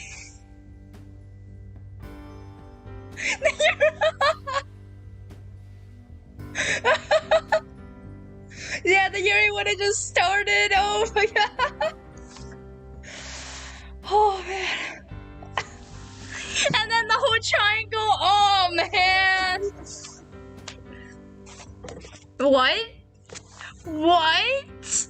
What? Oh my God. What? Yeah, she likes you. Oh my God. Get this triangle. Oh my God. Like her back now. Oh my God. Oh my God. She's just playing around. Why am I laughing so hard at this? Oh my God, I can't breathe. She likes you. She likes you, Ray. Don't just say it's a joke. That's what they all say. Oh my God. That's what they all say, man. I'll go. Oh man, my face hurts. Oh. Before I can argue, our waitress emerges from the kitchen. Carrying our order, a hot black coffee for me, a milkshake for Maria, and a large order of fries for both of us. Maria's eyes brighten at the sight of the shake. Like with the sun slushy, her sweet tooth take control of her, and she practically starts drooling over the glass. Wait, who are we talking about? Okay, so here's the full thing. Nappy likes a girl, which is also a girl that has slept over at Ray's and also likes Ray, but Ray also likes Nappy. So it's a full-on triangle. Oh my god. Ray, you have to break the triangle somehow. So you have to like the girl, okay? Good god. Okay, I gave up on this. Oh my god. Oh yeah, it is a triangle. It's a triangle. Oh man. There's no triangle. What do you mean?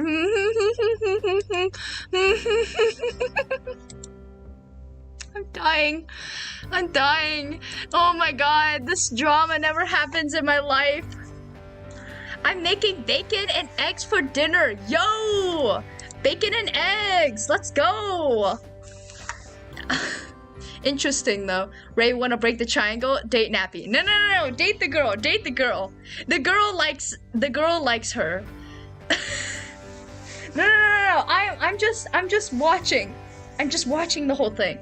You have to break the triangle. Don't make it into a square. Ray. Bacon and eggs. Let's go. With a nod, the waitress disappears in the back of the kitchen. Thanks for the food, by the way. Oh, Nappy! Nappy, welcome to the triangle discussion. Nappy. Here's a secret we want to tell ya. Ray secretly likes you.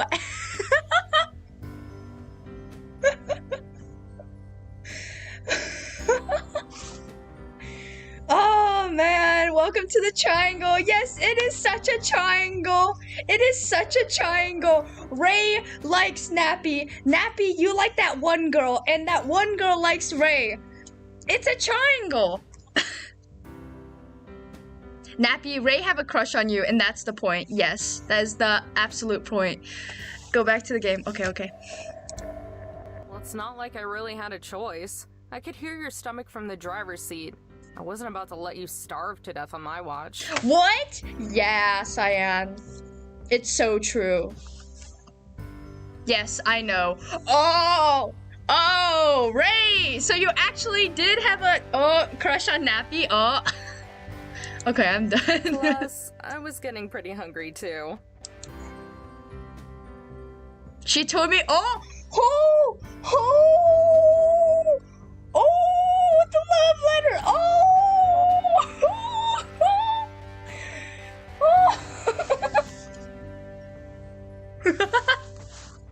Spicy.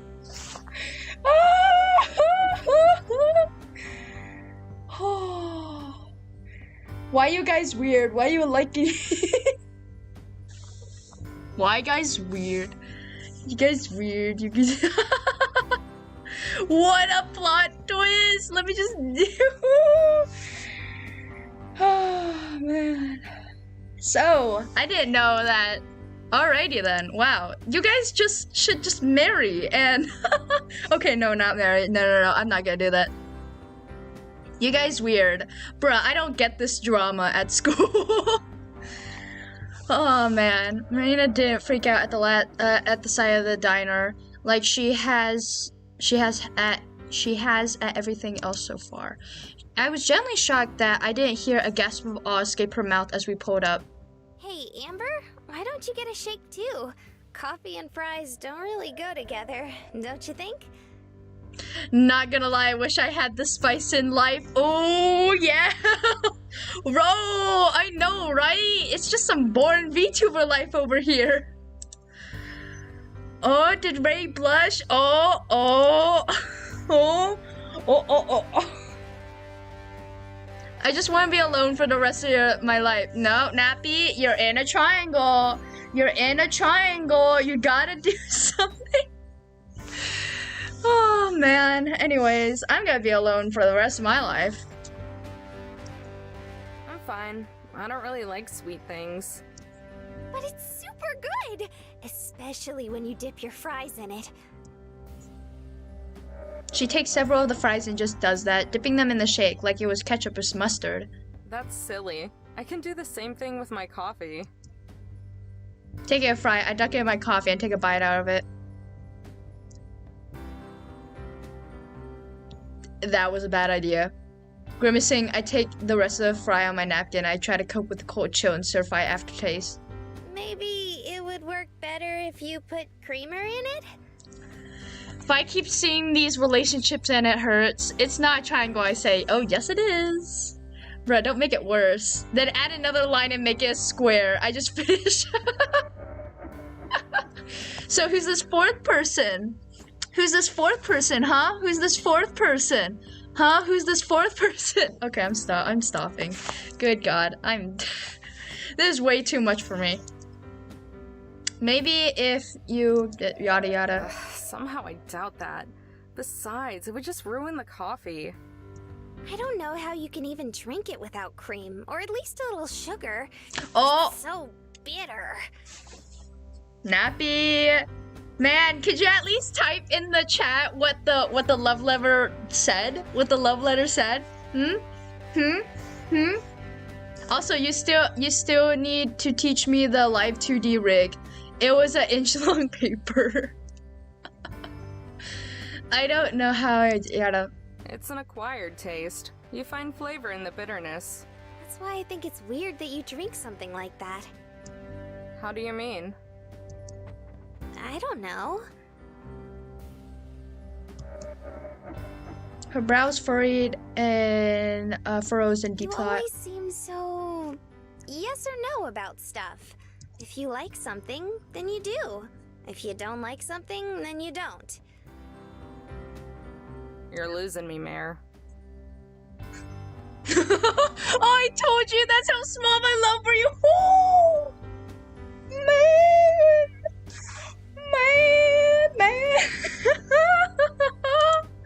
Oh man. Okay. Oh man. Next year, I'm gonna send someone like a 1 centimeter inch paper, and I'm gonna put that's how much my love. That's so amazing. What did Mom used to tell us when we didn't listen to her? Oh, yeah. Basically, you have a really thick head, Amber. I nearly spit the coffee out of my mouth. I'm not a girly girl who would actually put effort in actually writing one. I set my heart so on fire. If I want to, I would just punch Nappy and say I like ya. Wow. Wait, wait, what? Oi, oi, oi. Wait, no, they're not siblings. Gee, thanks. Or was it a thick Skylight, do it to Sojin, and then I'll actually do. On April Fools, I'll do it. Oh my God, yes! Oh man.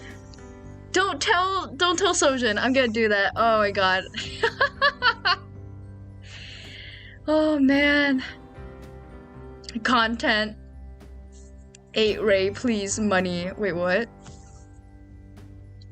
Come here, I give you money. So 8 Ray now money. Wait, what? Me just made a new video. Ooh, cool. Wait, Ray, so now money. What? Whatever. You know what I mean, right? I think so. Maybe. It wasn't really an acquired taste for me now that I think about it. Maybe I've always liked the bitterness.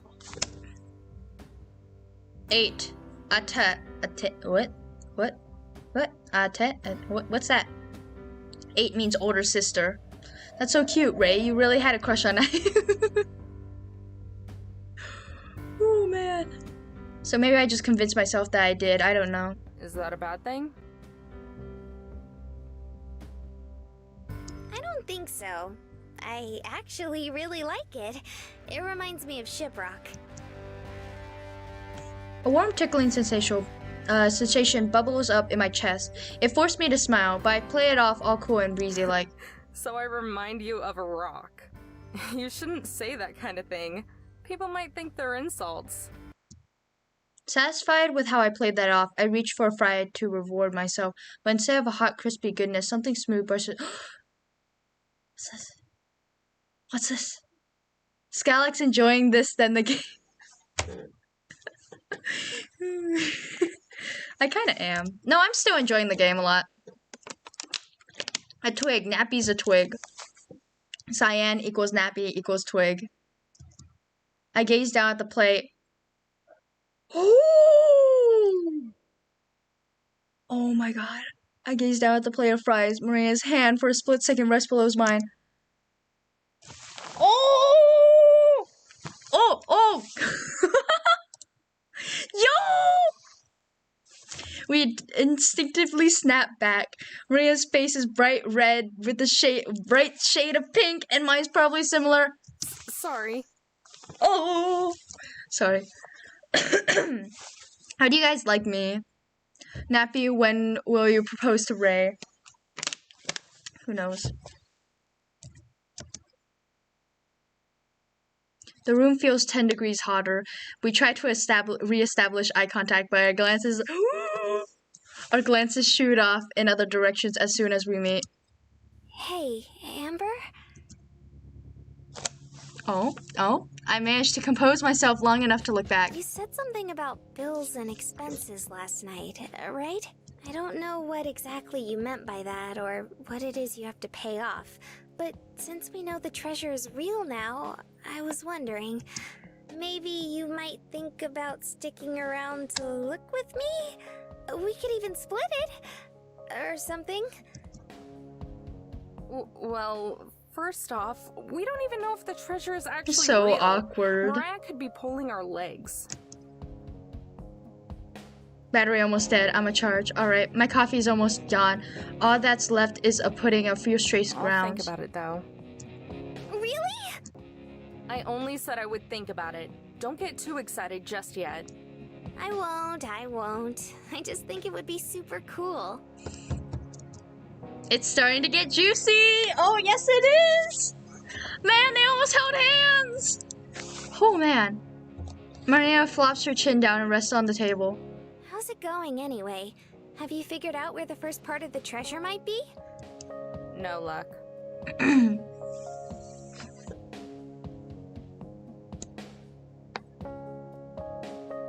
It's not like the guy drew a map or anything. He just jotted down details about the places he went to. That and rambling about how awesome he was.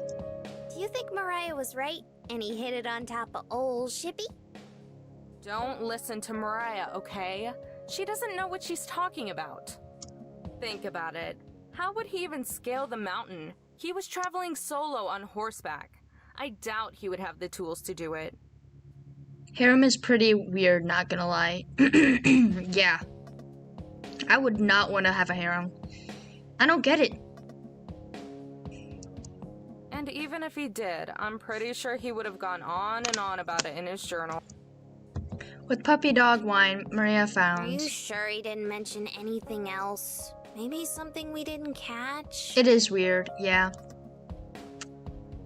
I slide the book across the table and over the leftover crumbs, stretching out my stiff joints as I rest against the booth. Take a look if you want. My eyes are gonna start bleeding if I read it again. The only things he really mentioned are the rocks and the dikes around it. Oh. Huh? What's this blush? Wait, what? Did I miss something? Maria forces herself to stare down at the plate, the blush from earlier reappearing. Oh?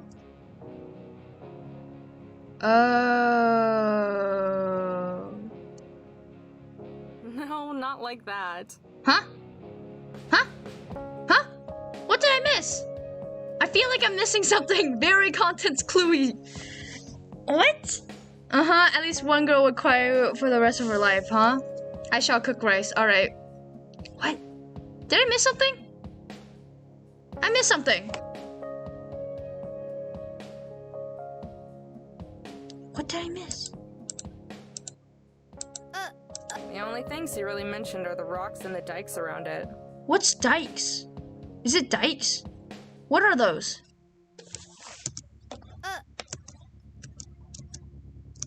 What? I'm missing something. I swear. No, not like that. I stifle a giggle. Teasing her is going to be a blast. I mean the rocks that branch out from the mountain. That's what they're called.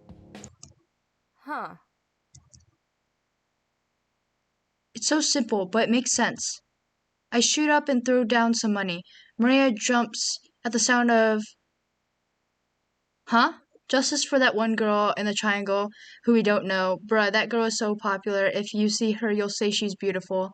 Man, Ray, you already called her beautiful. Just go for it.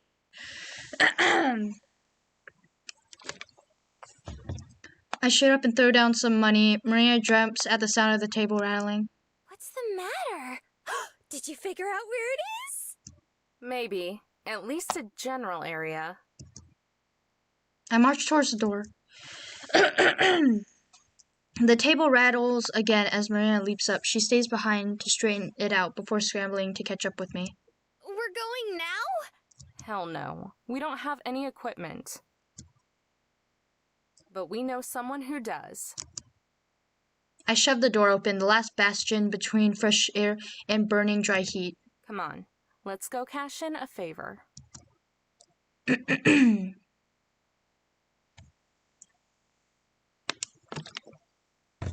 Ray, do you know what it meant? It was nice for Mariah and her friends to let us use some of their equipment. It sure was nice for yada yada. Only after that Joseph guy begged her to. I paused to look around. We decided to wait until nightfall to go look around some more. It's like an entirely different world. The further you get from insanity, quiet and calm. The only lights are the stars and the faint glow of the campground, and the campers and motorhomes flickering in the distance. Marina fiddles with the metal detector's headphones, removing them halfway. Sorry, the beeping's loud. What was that? Forget it. I'm not playing that game. Just keep listening. Oh! Did you find something? I think so. It's I over am focused on the game. Focus is on the game. I was focused on the game. I was asking you a question, but I guess never mind then. I set aside my shovel and throw myself to the ground, clawing at the sand. Shiny specks stick out of the ground. Frantically, I dig it up. Is it the gold? It's... I scrape harder. It's... Finally, underneath, I hold it up straight. a soda tab. Damn it! This is the 5th one! If we find any more, we could start making a curtain out of them. I shall not falter with any word beautiful anymore. Yep, me too. Wait, what? I shall not falter with the word beautiful anymore? I bet she's not really that beautiful. Yeesh. Wow, okay, guys. I send a tab flying, speeding over to the dikes. Okay, what is dikes, by the way? Ray. What is dikes? No, I don't want to go. What is dikes again? I'm actually asking, cause they were talking about it. Maybe we should call it a night. I'm sure we can find it once we're fresh in the morning. Nah, that's no good. We can only do it now because Parks and Recreation isn't paying Kind as of like much a set attention. or rocks. No, here's the thing. They were blushing over it. Okay, never mind then. Like, one of the definitions is that, but there's another definition about something. I don't know. No, that's no good, yada yada.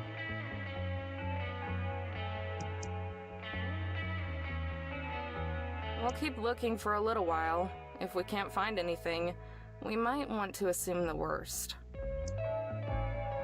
Her face wrenches up with hopelessness. Somebody else found it? That it doesn't exist! Jeez, it's like you've never even considered that it might not be real. But Mariah... Yeah, I know. I grab my shovel and swing it back over my shoulder as we walk. We stay as close to the mountain range as possible. Why are you so gung-ho about this thing anyway? If you're just in it for the cash, there are better ways to make money than dragging yourself around the desert. Oh no, it's nothing like that. It's just... Her voice trails off. It hangs over us, never fully evaporating into the cool night air. It's okay. Don't feel like you have to tell me. Hey, Rin! Welcome to the stream! Congrats on a... Wait, what? 7? When did I get 3? What? Don't trash talk nappies, girl! Don't trash talk nappies, girl! Hey, Rin, how's it going? What girl? The girl that you like! My god! We both have things we don't want to talk about. That's becoming very clear. At least Marina doesn't swerve off the road so she can go pout. I just don't want to think about it. All I've been doing for the last month is thinking about it. I almost wish my brain would quit working so I wouldn't have to. Who is this girl that you have a crush on the triangle? The other girl. I like... See? What? Ray, Cyan? What? What's going on? So naturally, I take a long, lonely trip with nothing to do except think. Amber, it's happening again! Yes, see. Maria stops, hands quivering as she tightens her grip. I swear, if this is another soda tab... I don't think it is. The beeping is really loud, and it's vibrating a lot. Wait, it's vibrating? Uh-huh. It feels weird. The metal detector hovers over the ground between the rocks and the sand. I thrust my shovel into the spot and the metal scraping against the edge of the dike. Planting my foot on the shovel's head, I drive it further into the ground, using every inch of my strength to dig. See? I don't know. What are you guys talking about me? Who knows?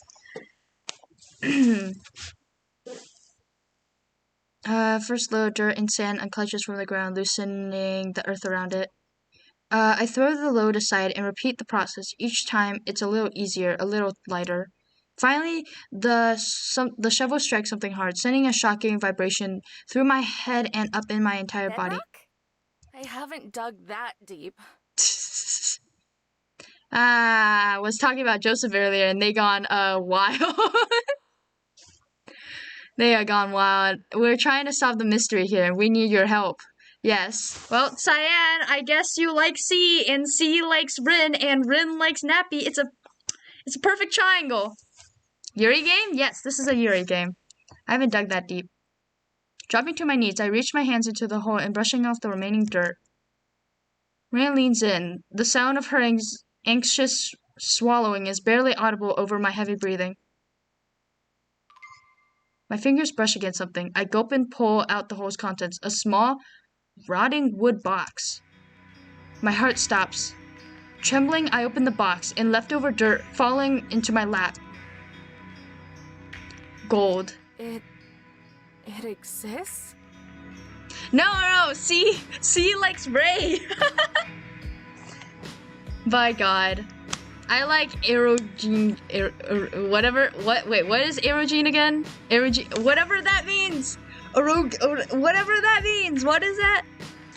Yeah, we're all curious about C. Exists? It exists! Me yells at the top so loud it bounces up, echoing at the... Maria... Not so loud, they might hear us. She lowers her voice to an excited whisper, channeling her energy into bouncing up and down. Told you it did. She's right, and despite being proven wrong, I can't help but smile. Here I thought it was going to be some plastic treasure chest with a coupon for chocolate milk inside it, or something equally shameless and corporate. My only warning is a gust of wind. Before I even have a chance to brace for it, I engulf by Marina and her hug. It's real. I told you it was. I told you. Then Iroji is. Wait, what? I never said that. Wait, what? Dog. Wait, what is Iroji? It's really you. I told you. I stopped for a second, then smile. Yeah, you were right. It's real. Should we tell someone? What do we even do now? Honestly, I'm not sure. It's getting pretty late though. Let's pack it up for the night. We can think about what to do in the morning. Oh, it's oh, it's oh, okay. Alrighties. For now, we can just marvel at the fact that it's not bogus. Sound like a plan? It does, but She takes a deep, long breath, inhaling all the air around, maybe even some of mine, then releases it all at once. Shh! Arena, quiet! They're gonna hear us. Japanese erotic no rei ichi or need. Yes, yell it out, bro. Well, I'm not into that kind of stuff, but I am into wholesome yuri. A thunderous banging waves me from a dead sleep, rattling the entire motorhome. I know you two are in there. You thieves better not still be sleeping.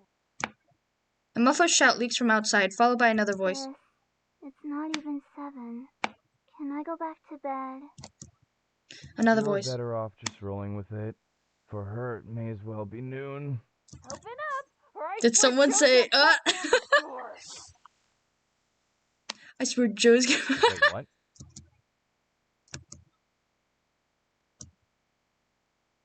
Maria is still pressing up against the back of the fold-out bed with the sheets over her head. What do you think it is?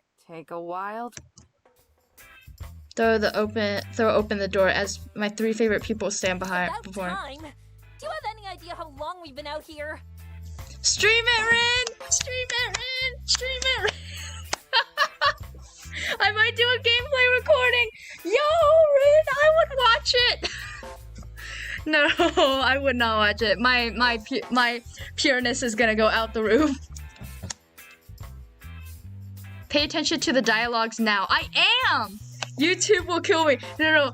Put it up for like a second and then take it down real quick. Groggy Tess sways from side to side. Joseph's gentle hands are on the one thing preventing her from passing out on the ground. It's funny that you, of all people, would accuse us of theft. What else would you call what happened to my equipment? I don't know. Borrowing? You loaned it to us, remember? Correction. Joe loaned it to you. Just censor everything. You shall get some hints of Yuri. I've been paying attention, okay? Ray, I've been paying attention. You guys have been rambling. Joseph gives a tiny smirk and a wave. I was forced to sit idly by and watch you make off with it. That's theft if I ever seen it. She pushes me aside and clambers into the Meyer home, followed by the other 2. Looks like we're coming in. Premiere instead. Bruh, have you seen my... It's pure hentai. I didn't even censor Premiere instead. It's still up on YouTube. Doesn't care. Ray, it was... It was magical. Oh, I'm not gonna watch it. Oh my god. Good morning. Hey, you 3. Morning. How are you guys doing? Tired. For what it's worth, we tried stopping her. Maria stops to the middle of the motorhome, analyzes everything but leaves a loud scoff. So where's my stuff? If you don't get out of my RV in 5 seconds... Don't worry about it. You guys are great. Hey, Tess. Did you hang up your new wind chime? Her Tess' eyes flicker with interest for all of a sudden, then return to their obscene, droopy state. Uh-huh. Above my bed. What's up with the fold-out? You two don't sleep together? Oh! What? Oh! Sorry. Told ya. Damn it. Pulls a bill from her pocket and slaps it in Joe's hand. Oh, is this a bet? Does that mean we we get to sleep in tomorrow morning? Sure does, kiddo. Sure does. No, stay there. The ringleader of the circus returns to inspect the motorhome, fiddling with the magnets on the Anyway, fridge. give me back my equipment and we'll get out of your hair. Come on, just let them use it. It's the least we can do after tearing apart our car. And attention. Turns to the counter, toppled with the open box of stunning gold nuggets from the night before. And whose fault was that? What is this? What is what? The thing on the counter? It almost looks like... Oh, that? That's the piece of the treasure we found. Ha! Yeah, right! You're kidding. She chuckles. She stops. She's kidding, right? Wait, what? Why are all the loyalty points redemptions gone? Skylight took for him. I spam hydrate earlier. It was free. There was no cooldown. No, please bring it back. No, I am not gonna drink a bunch of water. I have a devious thought and cracked open an equally devious smile. Nope. She's telling the truth. 100%. I wrap my arm around Myra and bring her close. Shoo each other along. We found it last night with your equipment. She stands there stupefied. That's impossible. You're lying. Really now? Hey, Marina, why don't you tell her about it?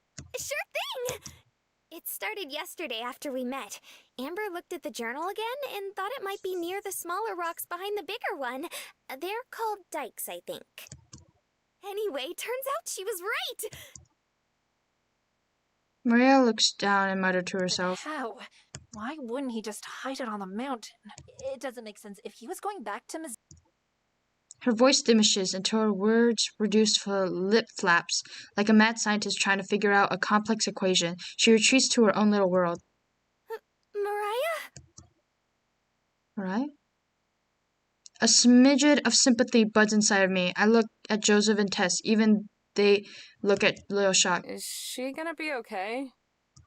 I honestly don't know. Tess approaches Mariah, who's still whispering nonsense under her breath. Nonchalantly, Tess hops in front of her, her hand reaching upwards, trying to wave in front of Mariah, bringing her back to our world. No response. Tess pulls Mariah's arm skyward, then allowed them to flop down her sides. Still no response. You know, we've been looking into that treasure since we were kids. Joe steps up to the counter and stares at the box. Never expected someone else to find it before us. That's more than I can say. I didn't even think it existed. There's that too. He sighs, then shrugs with and cracks a smile. Well, good job anyway. You ladies seem cool, so if it couldn't be us, then at least it was you. You guys want to stick around? We could tell you more about it. Hey Ray, I was in your stream. How do you earn putting points? You were playing the game with Mr. Krabs. Mr. Krabs! What? He looks at Mariah. Somehow, I don't think that would be healthy for her. He grabs Mariah by the shoulders and began pushing her towards the exit. Come on, Mariah. Let's go make you a nice cold michelada. You two can keep the equipment. Think of it as an apology gift. Because cheaply made tools I could get any hardware score are the equal value to the car. They're almost out of the motorhome, and then Mariah flips back and rushes back. Hold on a minute, thief! Ray? Oh, oopsies. Rin. Rin, okay. She looks... I thought you were talking about my putting points. Yeah, I thought they were talking about... Okay, I'm a bit confused. She looks at me straight in the eye, her expression running towards that piercing hawk. You just had beginner's luck. You might have found the first piece, but I promise you, me and my team will find the rest. She extends a hand and smirks. I pause for a moment, then grab it and offer a smirk of my own. You're on. Maria and Joseph let out a big sigh of relief, as if they witnessed a sign of peace treaty. Well, guess that takes care of that. Now let's get out of here and go back to a proper base. Are Yeesh. you going to drink until you feel better again, sis? Oh god. Shut up! Didn't Mom ever teach you any manners? You always said Mom is an airheaded ditz who wouldn't know good advice or a good man if it bit her on the butt. Oh yeah. Sorry for all the trouble, ladies. See you two down the road. Joseph put the door closed. Maria and I stay put as the bickering of the trio fades in the distance. Were you serious? About what? The treasure. You told Mariah that you were gonna find the rest. If you were just being nice and want to leave now, that's fine too. You've already done a lot for me. She cast her eyes downward to hide her emotions, but I know better by now. And let you keep all the treasure for yourself? Hell no. Her eyes bounce back. Besides, someone's got to keep you from getting yourself into trouble. May as well be me. For real? But don't you have the festival to go to? It's still a little while away. I wanted to do some sightseeing anyway. Maria launches forward. Before I can sidestep, she tackles me with the giant force of a gold-filled freight train. I don't even try to resist. It's futile in the grace of Maria's hugs. Thank you, thank you, thank you, thank you, thank you, thank you, thank you, thank you, thank you. Actually, I probably owe you an apology. She cocks her head and looks up to me. I look away, a bashful side taking over me. Oh. Well, you know, I kept saying it wasn't real and stuff. Hey, don't worry about it. Most people wouldn't have given me the time of day. Yeah, but... Relax. Just figure out where we have to go next. Oh. I smile. We walk the RV and take our seats, grabbing the journal from the glove compartment, and I flip it open. I glance over the second to last entry. Key phrases like spit path, detour, and acres of identical arched stone throw my brain into deep end, drowning me into dizzying puzzles before I even fully read it. Maria peeks, trying over to decipher the entries with me. I speak and an aquatic crawls up inside of me. I quickly flip the next entry before Maria notices I'm stuck. I'll deal with it for later. For now, we'll just narrow this down. Let me waste no time. Previously...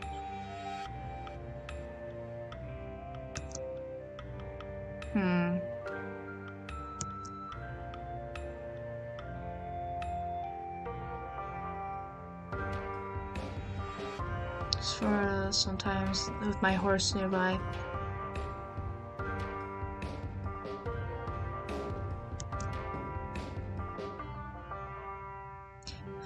People equipped wada. Over the several days limited was no spring back to health financial furniture.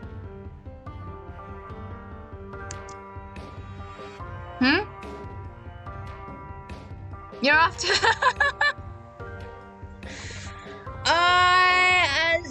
let's just keep on playing for a bit. Guard landmarks imitated. With that knowledge, I bid farewell to my friend, trusted gold. You're my Lemessy, Amber. What the heck? That that was so random. Oh my god, that caught me off guard so much. Suddenly, my chest feels like a hummingbird is fluttering around it. I shift my eyes away from her smile and hide it in my face. Thanks. When you strip away the circumstance, I guess I did save and protect her like that Lemessy guy did with the miner. Gorge is like a canyon, right? Yep. Maria leans closer and points to the entry strands of her soft hair tickling my cheek. I scoot back and power through it like a sharp breath to recoil myself. Basically, yeah. Maria nears spring out of her seat in a burst of realization, her hair an inch away from smacking into the Oh ceiling. my god. Does that mean we get to go to the Grand Canyon? Do we get to go to the Grand Canyon, Amber? Not unless history decides to rewrite itself. There are lots of canyons with ruins. One of them is the Grand Canyon, but most of them have been cleaned out for hundreds of years. I choked down a groan. Indian, have you played Doki Doki Literature Club? I have watched a playthrough of it. Indian ruins aren't exactly rarities around here. Maybe that one entry wasn't so bad after all. So we're looking for a place that was still being used in the 1850s. Maria hunkers down and thinks with me, wrinkles forming on her forehead as she tried to strain out an answer. I'm pretty sure she doesn't even know where to start, but hey, at least she's trying. Well, there is one place. Oh. Harley gets a breath out before I crush her dreams once again. Not the Grand Canyon. She slinks back in a chair and quietly pouts. It's still in Arizona, but it's a different place. Canyon de Chelly. The Navajo weren't chased out until 1863, so the timing isn't too screwy. Place is loaded with ruins, too. Oh, are they Puebloan ruins? My flow of information stops. She knows what I'm talking about. She can actually pronounce it. Yeah. I'm surprised you know that. Yep, I've been reading some of those travel guides lying around. Super interesting. Those things must be about as old as I am now. I didn't have a heart to throw them away when I was cleaning everything out. Hey, that's how I did it. Bruh, when It's I the looked best at way to learn. when I looked at Amber, she kind of looks like the female version of Dulik. Oh, yeah, that's how. Anyway, Canyon de Chelly is pretty damn close to here. She gasped. It might have lined up with the route he took. Well, I can't be 100% positive, but... I closed my eyes and snapped the book shut, the air between the page puffing out at us. Then, with one eye open, shoot Maria a grin. I'm pretty sure. Yo! Let's go, let's go. Skalak, have you ever watched Preacher? Whoa, what's that? What's this Preacher? Precure? What is this? Precure series, known Pretty Cure series, a Japanese magical anime franchise. Very cool, very cool. Very, very cool.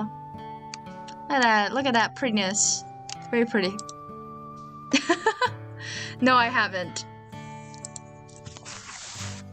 Arizona highways are infamously boring. Nothing but hills. Up, down, up, down. There's nothing interesting to look at. Both sides of the road are smothered with nondescript shrubs.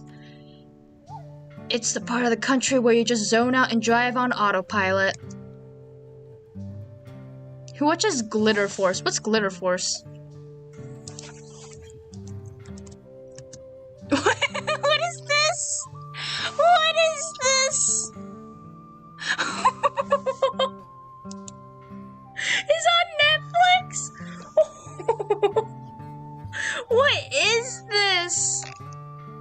What is... Oh, man.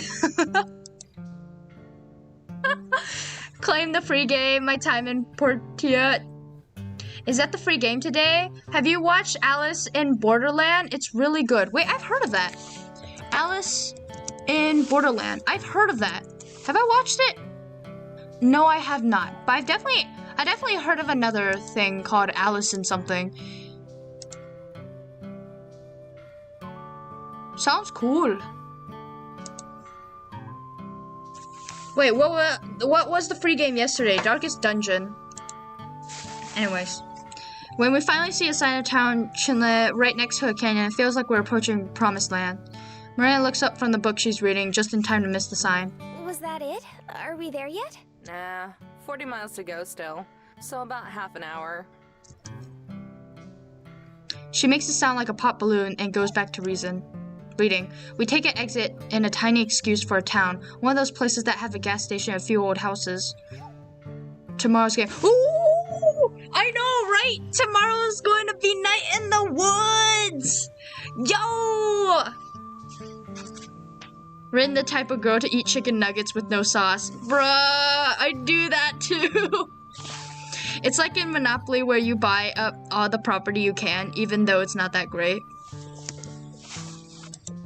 This is it? Maria repeats her earlier question as it slowed down to a Nope. turn left. Almost. I don't even know what this place is called. She makes the pop balloon noise again, but leaves the book closed. When we finally reach the Chinlet, it's pretty obvious. The first real town we've seen it. This is the first real town we've seen in hours.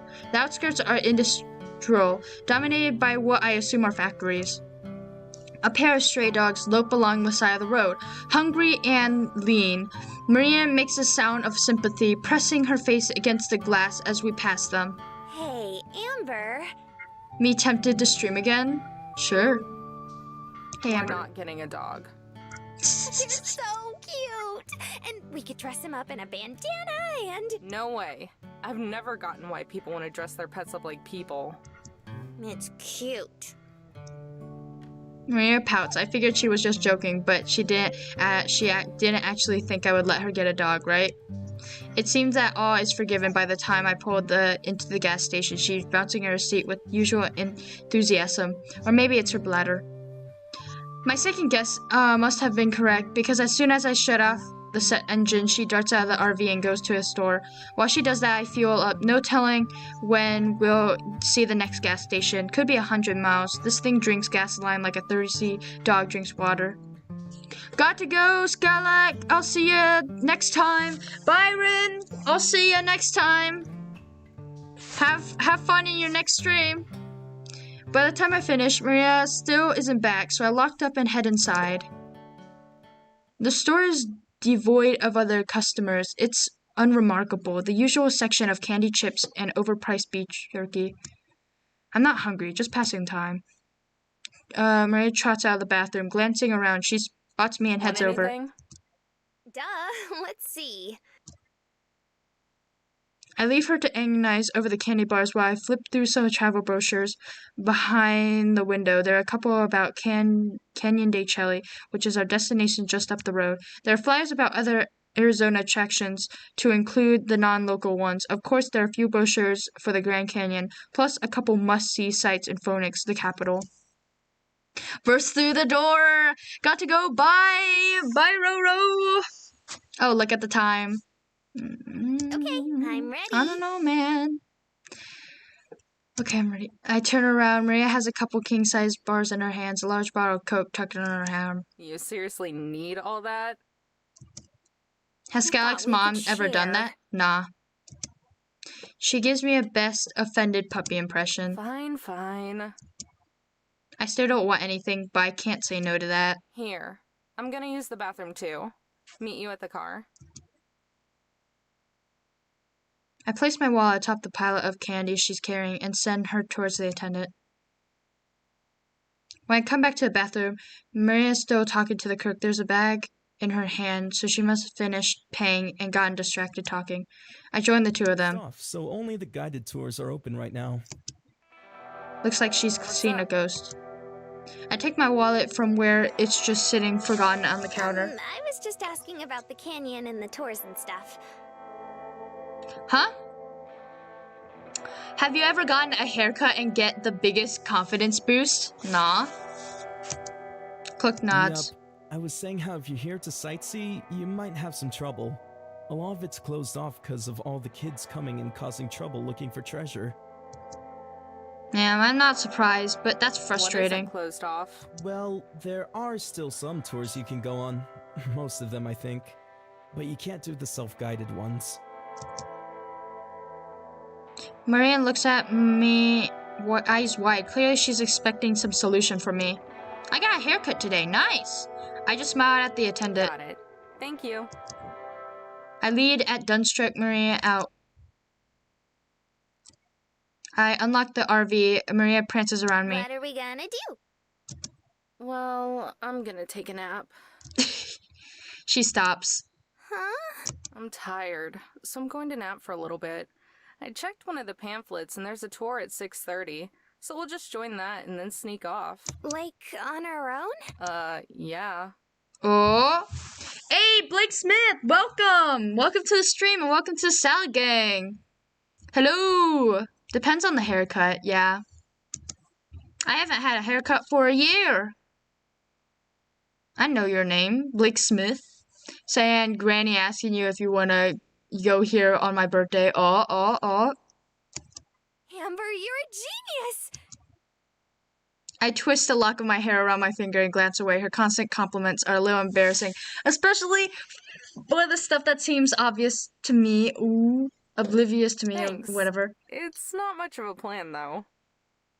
Yeah, I always get bored when, Scagged hair is probably touching the floor right now. Nah, I have it in a bun or something. Thanks, it's not much of a plan, though. Yeah, but at least it's a plan. I thought we were just gonna have to give up or something. Nah. Rules are made to be broken and all that. I feel a bit guilty that we'll be breaking rules specifically put in place because people like us, but I can safely say that we'll be more careful than the average treasure hunter. Just picturing Mariah, I can easily see her smashing down ancient ruins in her church. But yeah, wake me up at 5:30. Unless you're going to nap too. Nope, I'm not tired anymore, so I'll just read some more. Alright. Good night. Night-night! Whoa, Epic. No. I leave her up in front as I head back to my bed and fall into it. After bunching up my blankets around me, it doesn't take long to fall asleep. School must have their cut. Why? Alright, what food you want? You guys are planning here in the chat.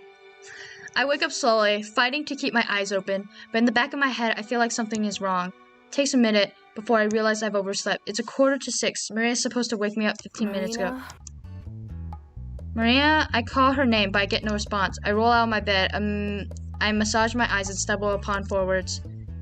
Of course, she's asleep, sprawled out on a dash, with her head buried in her arms. Looks like she's been out for a while. Jerking her by the shoulder, I shake her away. What's up, Amber? Her speech is slurred by sleepiness. I ignore the temptation to make not you. It's the rules. How's that Sorry. book you're reading? Every TikTok. Hey. So me-chan, y'all invited me, then we'll ask, does hair affect you in the way we study? Huh. What? It's great. I just put it down to... A look of shock spreads across her face. Mounting horror takes over as she realizes the time. Oh God, I'm so sorry. I was just gonna nap, but then I forgot to set an alarm. I mean, to wake me up. Yeah, that's what alarms are for. Freaking out, she hurriedly tries to buckle her seatbelt, failing several times in her frenzy. I pat her shoulder as I sit down. It's not even a big deal, but she's so worked up. It's cool. We're not late yet. Ready to go? Maria just nods, staring at the floor. I buckle up and turn the key. The engines roar to life, and I throw it in reverse. I have to crane my neck to make sure I don't run anyone over. Road signs direct us out of town and towards the canyon. After spending so long on the highway, going down these streets with lower speed limits feels restrictive. Which character do you like the most? I like Amber. Nice and chill. Real cool. From the corner of my eye, I watch Maria. She's being abnormally quiet. She fixes her hair, pops her knuckles, and rubs her shoulder, but she doesn't say anything. Finally, I cave. What's wrong with you? What do you mean? The tone of her voice is stressed. Maybe I'm more intimidating than I think. You're being weird. Super quiet. Oh,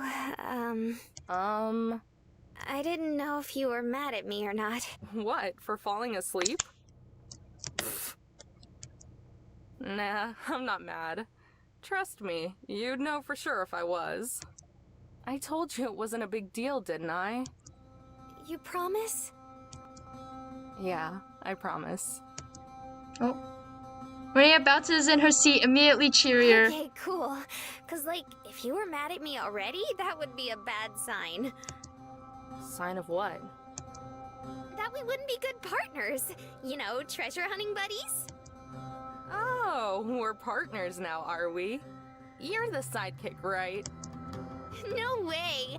I'm totally the main character. We're here because of me.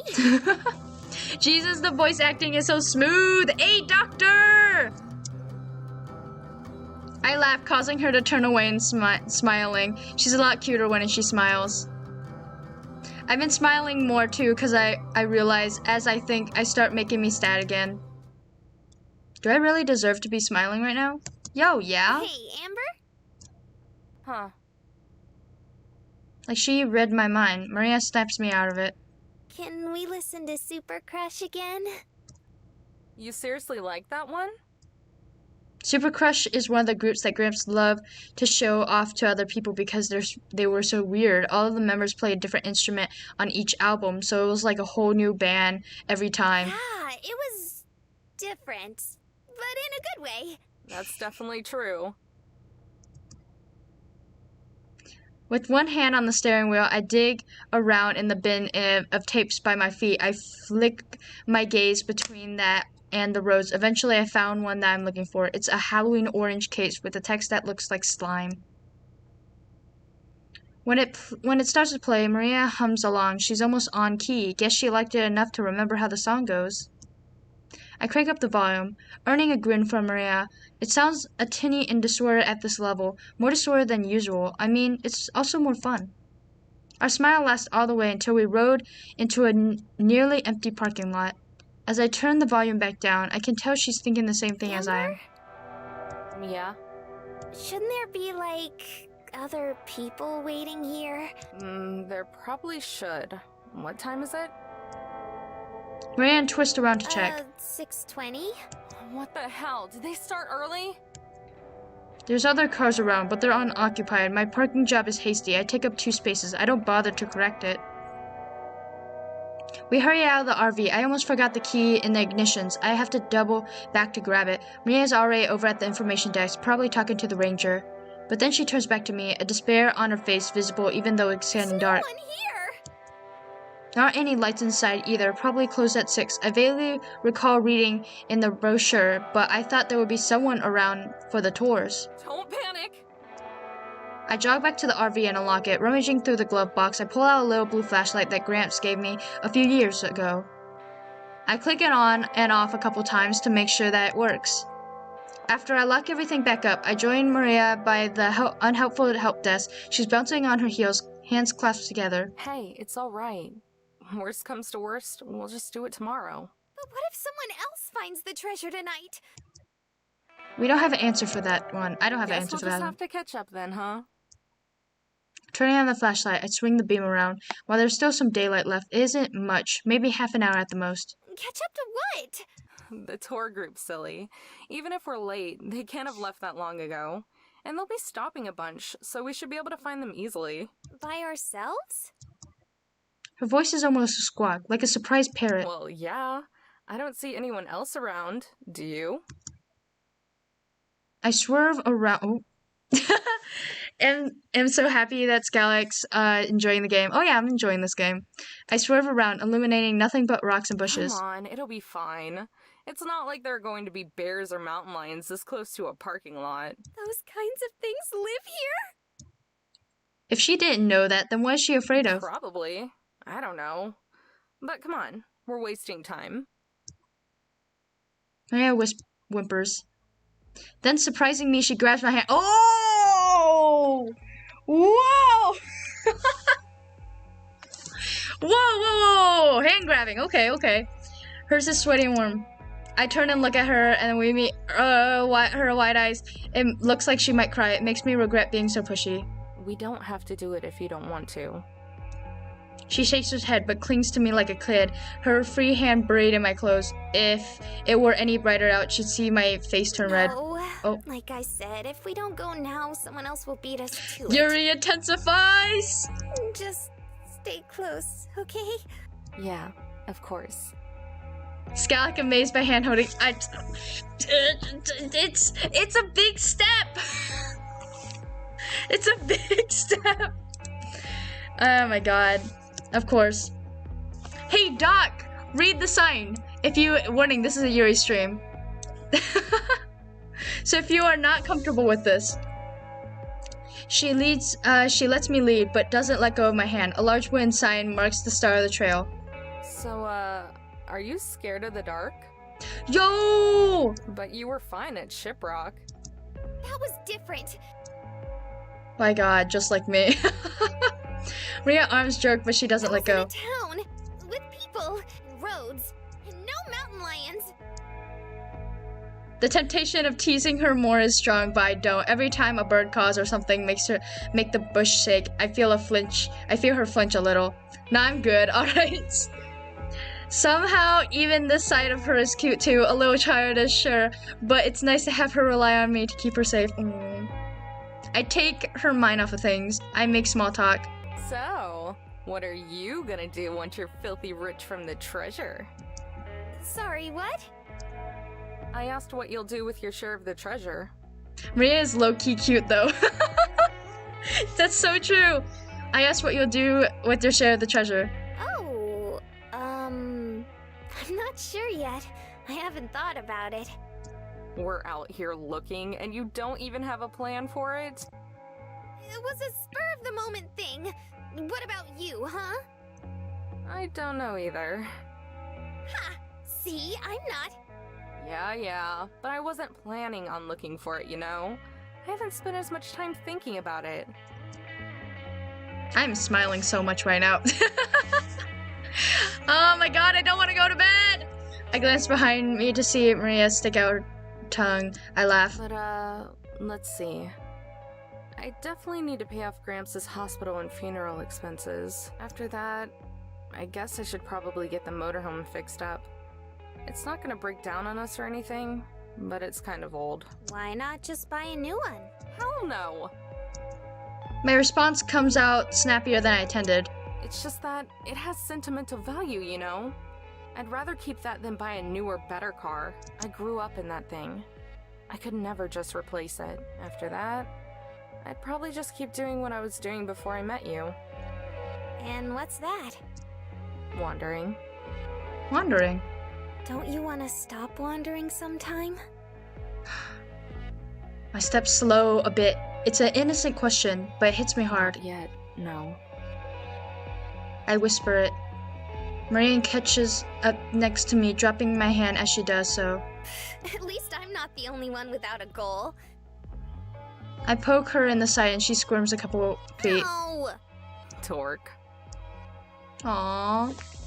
Oh god, this is the best stream. Scalig refused to go and smile behind screen. My god, I'm smiling so hard back here.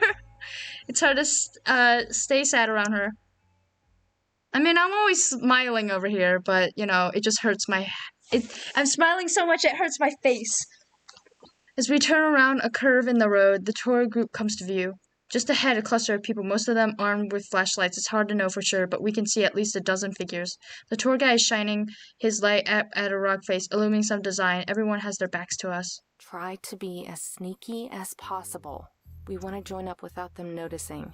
Like we've been there the whole time. If anyone notices us show up, they might notice when we leave. Why do we have to join up in the first place? I don't know how to get to the ruins we're looking for. We'll stay with the group until the tour gets there, and then we'll sneak off. Okay, follow my lead. And remember, be as quiet as you can. Sneaky time. We creep forward slowly. If someone were to turn around and see us, we'd look pretty suspicious, but nobody does. The lecture on the petroglyphs gets their full attention. Maria kicks a rock and I tense up, expecting to break the spell, but we're close enough now that if it did, it might not matter. And we watch the back of the tour without anyone noticing. I give Maria a thumbs up, which she returns. See the Anasazi ruins. Some of the Navajo people still call the area home. There's a living community in the canyon who... I'm not too interested about hearing the history of this place, so I turn back to Maria. She's looking at the pictures too, though her eyes appear glanced over. Then she catches me staring. She blinks, then smiles. I smile back, though I must look like an idiot watching her instead of the lecture. Ooh. After a minute, the guide's speech continues as we start to walk down the trail. Much to my dismay, before I can say anything to Maria, the woman in front of us turns around. Isn't that just crazy? Huh? It takes me a second to understand that she's talking to me. She just fits into every stereotypical redneck, that huge hat on her head and the baby strapped to her chest. She'd probably be attractive if not the layers of sunscreen coating her face. Even though it's nearly nighttime, it makes her look like a ghost. I said, isn't that just crazy? Scout noises. About those Indians and how they used to communicate with each other. Oh, yeah. Even if I wanted to talk to her, I still have no idea what the guide said. They were just so darn clever. Really makes you wonder how they all ended up dying out, huh? I'm pretty sure a lot of them are still alive. And like, some of them live here? In this canyon? I had heard that much, at least, but apparently not everyone did. For a second, the woman looks like I'm crazy, but then she bursts up in laughter. Sorry, you're absolutely right. I was thinking of them Aztecs down in Mexico.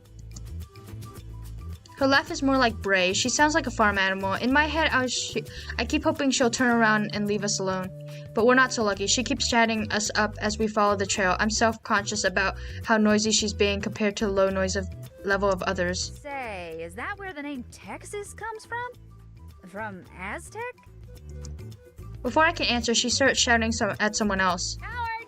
Hey, Howard, come over here! Uh-oh. By now, nearly everyone is looking at us. Ma'am, can you please keep your voice down? Oops, sorry. She apologizes loudly. So much for saying inconspicuous. Howard makes his way over. He looks rather defeated, his face drooping and his shoulders sagging. I figured he's the woman's husband. Yes, dear. I was just talking to this girl here about history, and I was wondering, does the name Texas have anything to do with the Aztecs? Since the words sound kind of similar? I don't think so. Huh, go figure. She cackles again. Beside her, Howard sighs for his sake. I hope his family is loaded or something. Dang, Howard is dating a fictional anime girl. Uh-huh. Every time she laughs, the baby on her chest bounces. The lucky kid sleeps right through it all. Maybe he's used to this. Anyway, I must have left my manners back in Wisconsin. My name's Linda, and this is my husband, Howard. This little chimp right here. She thrusts herself, and thus the baby towards me. Dino. Ain't that just the cutest name? Dino? That's cool. I just grunt in response. I'm trying to see around her up to where the guide is alternating between the death glares and trying to narrate through the walk. If he said anything useful about the canyon in the past couple of minutes, I missed it entirely. Glancing over at Marina, who has pulled away a couple feet, looks like she's enjoying my torture and struggling silence. Tears have formed at the corner of her eyes, glittering in the daylight. They're the good kind of tears, the kind from laughing too much. Her hand is swished over her mouth. She's shaking with the effort of staying silent. There's no way I can let her get away with that, especially since I need to get closer to the front now. I grab her arm and tuck her over into Linda's line of sight. Jane. The enthusiasm in my voice is so forced. My friend Lacey. I'm Jane, and this is my Lacey. I use fake names just to be safe. Maria limps,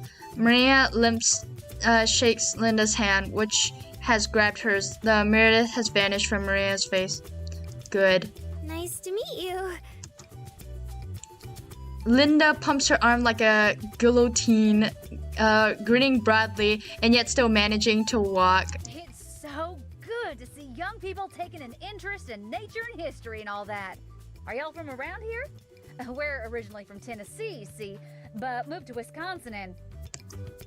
Having been properly introduced, I leave Maria to suffer through the family history. I shift away and walk ahead, passing by most of the tour groups so that I can better hear the guide. For a while, he talks to wildlife and history of the parks. After a couple minutes, though, the lessons become more relevant. We'll be coming up on the Mummy Cave ruins here in just a little bit. That's one of the better-known sites in the canyon. 700 years ago, it was a bustling Poblonian village. We can't get too close to the ruins, so unfortunately it might be a little too late to really see them clearly tonight, while the Mummy Cave itself hasn't ever been open to the public. That's all I needed to know. So I start slipping back towards Maria. It looks like she's been held hostage by tales of Wisconsin family adventure. Linda noticed me approaching. Oh, Jane, there you are. I was just telling Lacey about one of the cows I helped birth when I was younger. I'm not sure how the conversation went to introduction to cow's birth in such a short span of time, but I'm not curious enough to ask. When I rejoined Maria, she mouthed 2 words. Save me! I don't know how to get out of this one annoyance side, but it might be impossible to slip away with Linda's attention on it. But it seems like we're in luck. As we go another bend of the road, something more interesting than Maria and me comes into view. Oh, Howard, look! This is it. This is one of those mummy ruins I was telling you about. Linda elbows forward, moving ahead of us. You girls, make sure you get a good spot. You're gonna want to see this, even if it's dark out. She forges ahead, his husband trailing dutifully as he passes. I think I hear him saying sorry, though. I'm not certain. Once they're out of earshot, Maria makes a sound like a train letting out steam. Oh my god. I thought I was gonna explode. My ears or my head or my brain or something. Saw you laughing and figured it wasn't fair if I was the only one who suffered. Oh. I'd take it all back if I could. Seriously though, first she was talking about herself, then about her kid, then about her childhood, and then she started talking about growing up on a farm. Somehow she ended up going on about cows having babies and how messy it all is. I don't even know. What, you're not interested in that stuff? You know! Gross, gross, gross! She wrinkles up her face as she says it. I giggle, but then turn serious real fast. Okay, but listen. Because it's dark, the group probably isn't gonna stop to look at the mummy cave ruins for very long. So we'll have to wait until we can sneak away again, and then go over there ourselves. How far away are they? No idea. I can't see from here. Just follow my lead again. Got it. We've been at the very back of the group the entire time. The people right in front of us are much less interested in us than Linda was, so I don't think anyone will notice if we go missing. When we reach the railing, the guide stops to point out the ruins. They're almost a small valley a couple 100 yards away in the darkness. It's almost impossible to see them. They're just a dark smudge against the even darker backdrop of a mountain. Maria and I are a few yards away from the group too. I pretend to set something on a rock, though there's nothing there. As the short speech ends, the guide starts to lead everyone on again. I dart behind a rock, crouch down. Maria quickly follows. Will Skylight cover King? Nah. I can see her start to say something, but I cut my hand over her mouth before she can get a word out. Silently, I shake my head. Maria nods twice, so I uncover her face. In my head, I count to 60. Once a minute has passed, I peel myself away from the rock and stand back up. Be safe now. Lightens up as she claps over her hands. I know she's taken out the journal page with the hiding spot again. That was so cool! It was like something out of a video game where you just sneak away right in front of everyone. I guess so, but we still can't be noisy. They're not gonna be that far away. No flashlights either. This close up. I can see her face fall flat after that. Don't worry. I'll be right beside you. Are we just gonna hop the fence and walk over there? Unless you have any better ideas. What if they catch us? What if they catch us? Then they'll throw us out. We're not gonna get arrested for trespassing or anything. Nah, that'd be too much trouble for them. I say that although I don't actually know. Okay. The uncertainty in her voice is obvious. I grab the paper from her hands and stuff it in my pocket. Go. The longer we wait, the more likely it is that they'll notice. I scroll over the metal rail, hoping that I sound more confident than I am. Honestly, it's pretty risky, and more than a little stupid. But it's also exciting. I duck down underneath the rail after a moment. Maria does the same. We're officially out of bounds. Across the small field, I can just barely make the shape of the ruins. They sit close at the large mouth of the cave that runs up the mountain like a scar. Come on.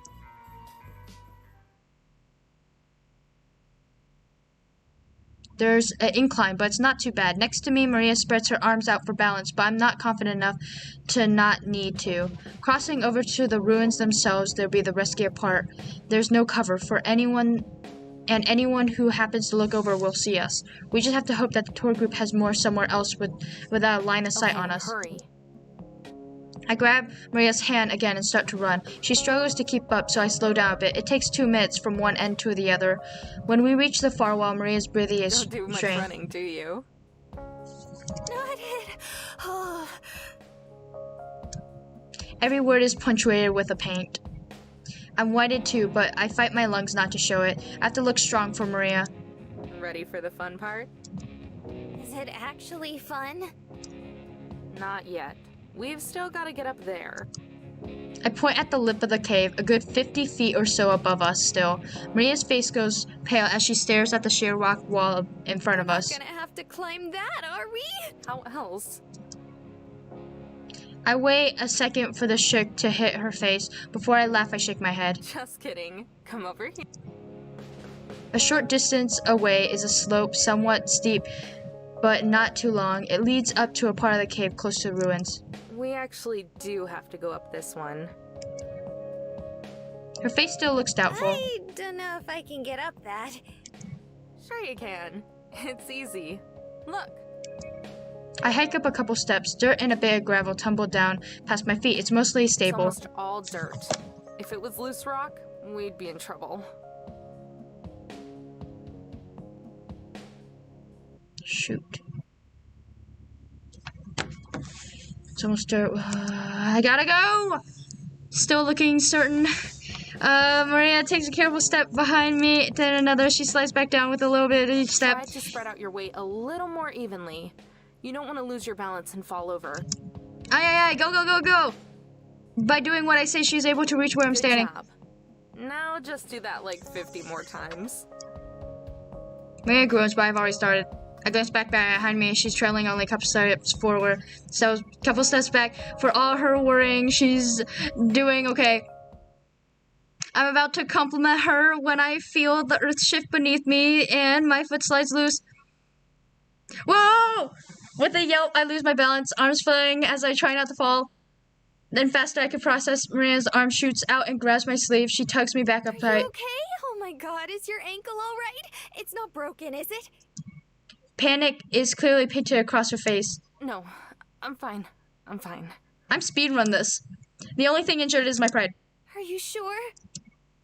Yeah, thanks. Good save. We climb up the rest of the way together, but slowly. At the top, both of us stretch and catch our breath. That wasn't so bad, was it? Besides the part where you almost died, maybe. I didn't almost die. Besides, that's what I have my sidekick for. She gives me a playful shove. Hey, I told you, I'm not the sidekick here. Uh-huh. You'll still have to earn the title of captain. Or commander. Whatever it is. And you can do that by finding this thing before I do. I just gotta go. Alright, I gotta go. Come on. Man, I wanna finish this! Okay, I'm doing part 2 tomorrow real quick. Thank you for watching. This is literally a 3-hour stream. I'll see you guys tomorrow.